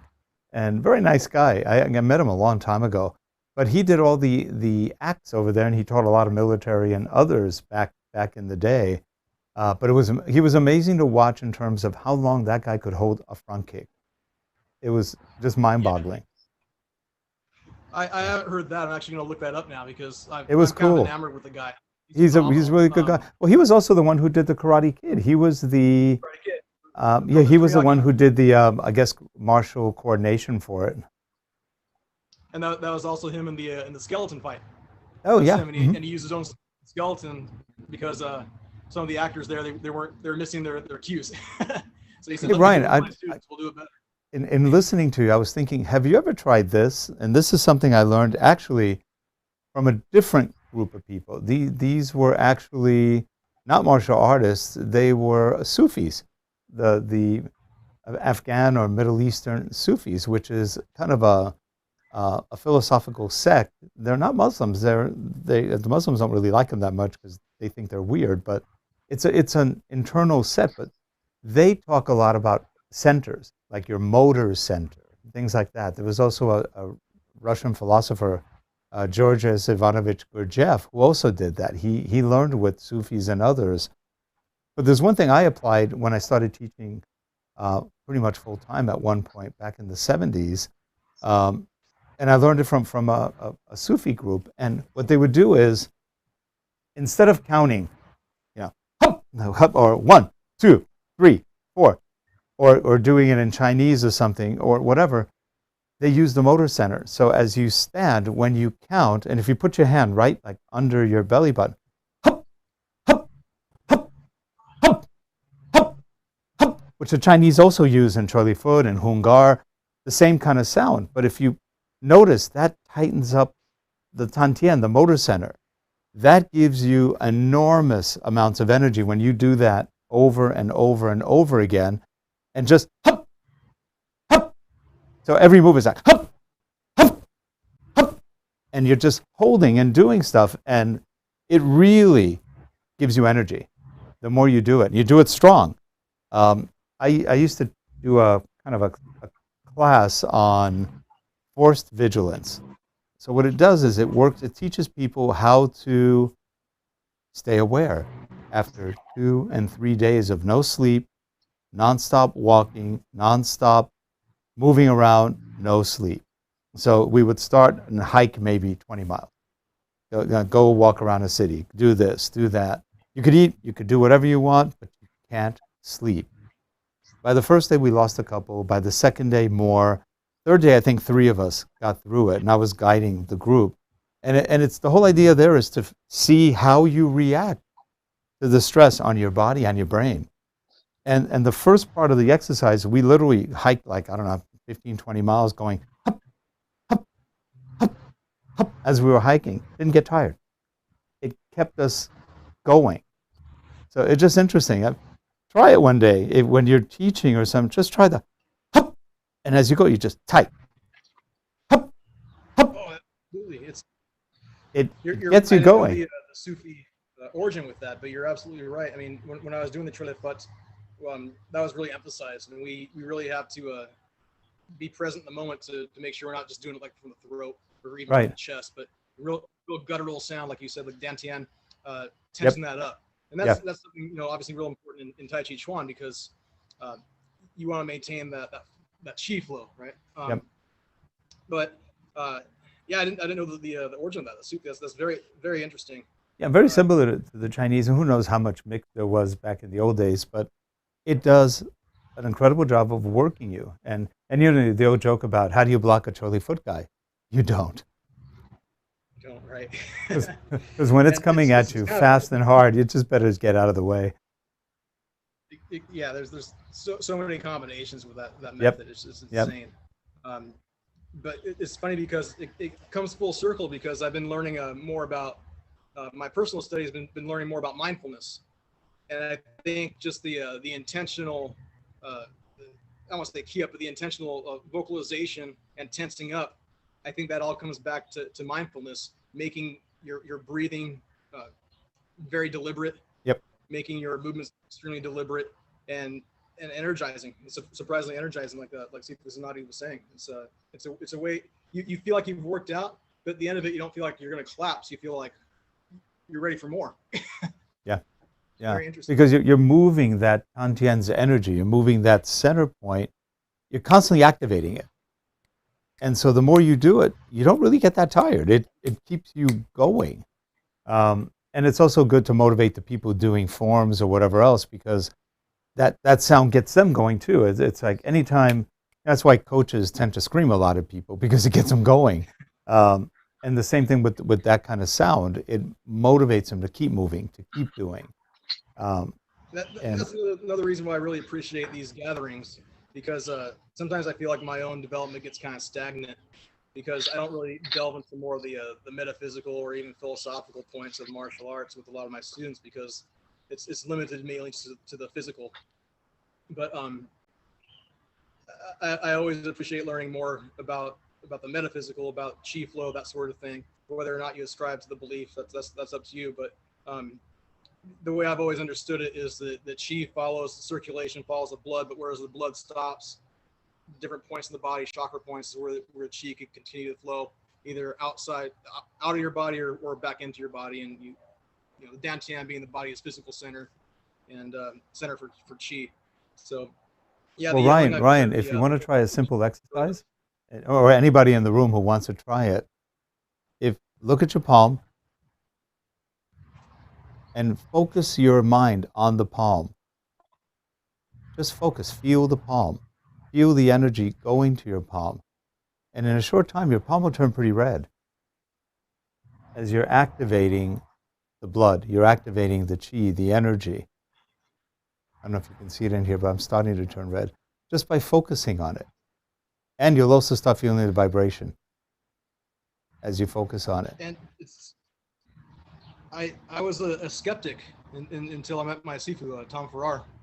And one of the very first times I went up and trained with him, we were sparring, and I walked into a strike. He did a palm strike on me, like right here. And it's like, okay. I kept going. He's like, whoa, you okay? I was like, yeah, I'm fine. I'm fine, Steve, no problem. He's like, why don't you sit down and have a drink of water? And before he could finish the sentence, I felt like super, super nauseated. I was like, what the heck just happened? And he said he struck me with just that part of his palm right here. And I'm not saying it was, like Buddha palm or something like that, but I mean, it struck me. And the next morning I was bruised on the back. I'm like, what the heck happened? So that's when I really started. It's like, yeah, there's something to this. There really is something to this. And he was also able to do the same thing. And he kind of waved his palm over my arm. And I kid you not, it felt like somebody just dragging their hand on it. I mean, I felt something. And I don't know if it was my frame of mind or what, but I mean, it was true. I felt something. So it's really phenomenal. You get to that point. And I always similar situation with my instructor, Gilbert Bates. He had a couple of different times. One time he had thrown a kick at me and he misjudged the distance. And it was just a very casual movement. It didn't look like it had any power in it, but it looked like he brushed my hip, but I swear it felt like it rattled my teeth. And he was very apologetic about it. And then there was another time when we would get going with each other, just kind of freestyling, throwing strikes at each other. And one time he threw a backhand at me. And so I blocked with a backhand. I threw my backhand up, kind of heard him slap a little bit. And he turned and walked away. We went on about doing different things. And my hand kept stinging and kept stinging. And I looked at it and I had blood blisters all over the back of my hand, all over the place. And it was so peculiar because, yeah, I heard it. You could hear them pop, but it didn't seem like it would be so strong that I'd have blood blisters all over the back of my hand. So I know what you mean. And he wasn't a big guy either. He was a very small guy. So it's amazing. I kind of think that is indicative of the fact that some of the power we can generate kind of transcends our size, our muscular strength. It's something else. And I imagine Gilbert Bates was probably very relaxed. He was extremely relaxed, yeah. Because that's really the key to generating that force. Yeah, he did some crazy stuff. I'm sorry, go ahead. No, go ahead, Ryan. Pardon me? Go ahead. Okay, I was just gonna say, I mean, that's the goal. You want to stay relaxed doing all these things. That way you can do it with longevity. Even boxers, they don't want to strain themselves all the time. Having this here, that's why they wrap their fists up so much. So they don't have to use their muscles to clench their fist. But it's just amazing how similar we all are, rather than the contrast, but also just the experience with energy, with chi, if you will. And you start. We talk about internal methods of martial arts and external methods of martial arts, but at the upper echelons of each, they kind of start melting. They're almost going to be the same. For example, when you practice, for a while, go ahead, Rick. No, I was just going to say, when you practice, for example, I remember one of the first things I learned when I was with Ralph Shun, who, again, he taught Five Animal, but he also taught Northern Shaolin and Praying Mantis. He had a reputation for Five Animal, but he did a whole mess of styles when he was in Hawaii. And he would always say, put your forearm out and slap yourself. And see if you get the fingerprints. The whole idea was, the more you did, then he would have put us one guy like this, the other guy slapping him. Pop, pop. Just relax, boom, relax, boom. And invariably in the beginning we had, burn spots, burning marks and everything. But after a while, the pain didn't hurt that much anymore. And you could get through that. So if somebody hit you, it's like, what'd you do? It didn't hurt. It was just training to absorb it. Yeah. Because a lot of times that kind of slap, really, if you slap somebody in the face like that, that really just shocks them. You can stop a fight real quickly with that. And because it's not expected. And the palm can really just kind of rattle your whole head.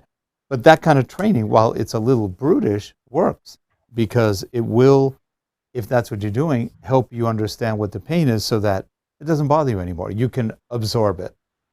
And I think that's part of it. It's not like Chinese kung fu movies where you see the guy having a 2-hour fight scene never ends with no pain. But the thing is, you can take quite a few hits if you know how to relax And I think that's part of it, relaxing and then absorbing. And then, kind of coming back. It's almost like you kind of constrict a bit, then you relax up again. And you were talking about breathing earlier, how you have the breath in your body. If you get hit, you let a little bit go. So all of that is it's like an absorption. So that as you're getting hit, you're letting air go, and that hurts a lot less because you're absorbing and the air is coming out to relax you. Then of course you breathe in to replenish that. But that's all part of it, how you relax, how you absorb, what you do with that. But ultimately, really, relaxation is one of the keys. The more relaxed you are, the more you can do. And it makes for an interesting practice. And the fun part, like Ryan, like you were saying earlier, half the time you don't know what you're capable of until it happens. And then, how did that happen? Interesting. That gets you, researching again. How the heck did I do that? What was I doing? That happened to be once at a karate school where I was a guest instructor for the day. And one of the black belts, like a second, third degree, he asked, well, is it true Tai Chi people can push? Oh, yeah, you can push someone. So he goes, will you push me? Sure. And I just tapped him. And he went flying about 10 feet into the wall, broke the ballet bar, and I was like, ugh. But I had never done that before to that level. And I went, what the heck? I was on. It was a day where I was relaxed. The focus was there. And then I could do it pretty consistently, but till then, it had never happened. And I went, interesting. Nobody really taught me how to do that. It just came out. And I think that's how we learn and grow also, by our experiments, what we do, how we figure something out, and that curiosity. There's always something we can learn, always. And it's fun. When something new happens, you go, oh, that was cool. How did I do that? Or how did that happen? Let's analyze this. And I know Rich and I have talked about that a lot in the past, but there's a lot of things we can do that we may not even know we can do until we do it. I was teaching a guy staff one time, and I'm kind of thinking about that as being relaxed and doing things unintentionally. And I had to bring a staff with me, so all I had was a little short. I had let me find one. I had a stick like this, and he had a regular bow staff. And so the section in there where we swing it around the head a few times as we step in. And in the room we were in, we didn't have a lot of room. And my hobo stick, or whatever you prefer to call this, made contact with his hardwood bow staff. And I wasn't really aware of my stick hitting his. I didn't feel anything. But as I looked around at him, it was almost like you could physically see the vibration go up his bow staff. And he had to grab it with both hands because he couldn't hold on to it at first. And we were all kind of like, wow, well, that was a thing, wasn't it? Have you seen, I've seen this before, where somebody grabs a staff and they shake. And depending on the wood, it can break. And then they usually go, because they didn't want to break it. But it can break if you get the right amount of energy in it. If you notice, spears are usually made out of rattan or something else that's flexible. Because otherwise, you do those quick movements and it can break on you. And I remember, learning spear, the whole goal was when you lunged out, that the tip would be vibrating. So as you stop, the red feathers or whatever you call them, I forgot what, would come out the tassel and just block blood if you hit somebody. But also you had to get the right amount of energy so that it would just open up. And then of course the vibration. And some of the spears had little ball bearings in the tip. And I asked my teacher once, this is YC Jang, why do you have the ball bearing there? He goes, if you fight at night, you hear where the tip is. Clever. Yeah, that was clever. I mean, there's a lot of little clever things, but there's usually, not always, but there's usually some sort of reason as why do you do this? And it makes it fun. It just makes it fun to experiment with what you can do and things that you didn't know you were capable of that just somehow happen. And Ryan hit on it earlier with mindfulness. I think it was Ryan who said mindfulness.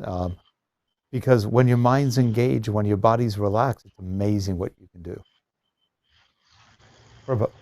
It's funny you bring up the staff as well, because that actually happened to me firsthand one time. I was teaching a friend of mine's son. He's a student of karate and taekwondo, and he had a bow, and the bow was actually fairly thin. It's painted blue. It was maybe that big around, but he wanted to learn a Chinese staff set. And I always joked around, oh, you bring a bow to a gunfight, because Chinese staff is a gun.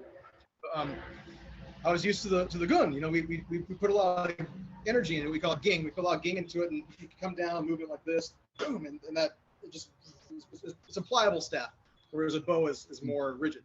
Mm-hmm. I did that with the staff, and the thing just snapped. I was like, sorry, man. But I showed him that with this little bow, and pop. It's like, dude, it goes to show you're not certain what you're capable of until you do it. Yeah. Like, sorry, a little too much ging in that. Yeah.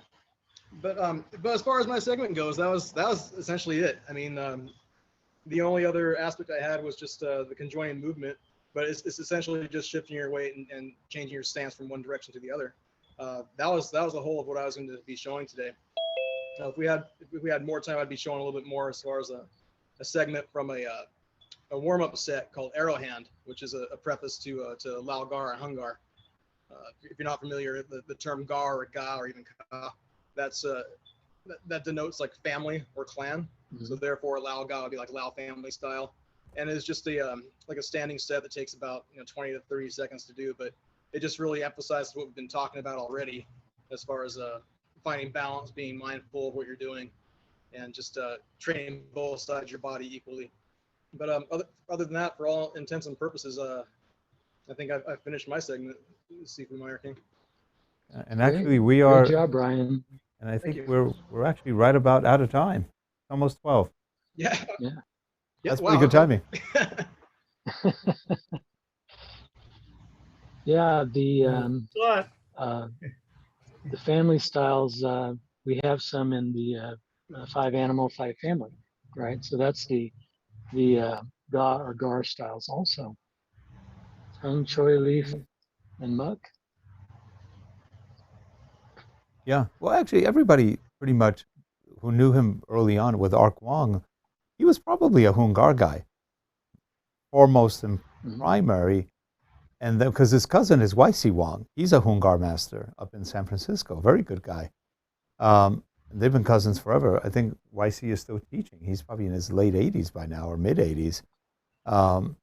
And because if you look at a lot of what Wong does, it does have a Hungar feel to it. And then, the 5 animal is a little bit different. And nobody really knows if that was his own style or it was a derivative, delineated from someone else. No one's really sure. But I'd say his foundation was probably Hungar. That's my theory. I agree with that. My Sifu's master was Master Howard Lee, and he was a student of Ark Wong as well, and that looks to be the foundation. Howard Lee was Choi Lee Foot, right? Yeah. Beg your pardon? Wasn't Howard Lee Choi Lee Foot? He was predominantly a 5 animal, 5 family. Okay. I thought it was a Howard Lee. I did train under Doc Bei Wong, who was Choi Lee Foot, but Howard Lee is predominantly like Southern Shaolin. Okay. Well, Choi Lee Foot is Southern anyway too, so I know the name is derivative of I'm embarrassed to say I can't remember the originator's name, but he was trained by 2 masters, Choi and then Lee. He named his method after them, and then Phut because he's trained by a monk, and Phut is term for Buddha, so he kind of combined that all together. Good. Well, we are pretty much out of time. Richard, do you want to close it? Sure. Well, yeah, I agree with what you guys are saying is that and that's what I really like about the energy in these gatherings. It's very positive, and we also get an opportunity to look at details and movement. You can have movement. You can have only so many kind of movement, but then what I find when I get together with people is they'll give me more ideas and knowledge and information about that movement. It's not really about adding. Sometimes I think it's really about adding more movement to what you do, but adding more knowledge, movement that you. And so again, I think we get what I love about these gatherings. I think we get into that. I think we get, and so all I can say at the end of this gathering right here is looking forward to the next one, and you know we'll do them on here as we have to. But I think next year, I think we'll be at a point here in Lakewood where I can actually maybe get a facility and have our next Tai Chi day, our own Tai Chi day. You know, we can, like I had mentioned in one of my messages, this is kind of ours. You know, this is our Tai Chi, Qigong, Kung Fu, whatever we want day. I'll have to go back and look at my email because it sounded like I said something that nice, and I'd like to recapture it.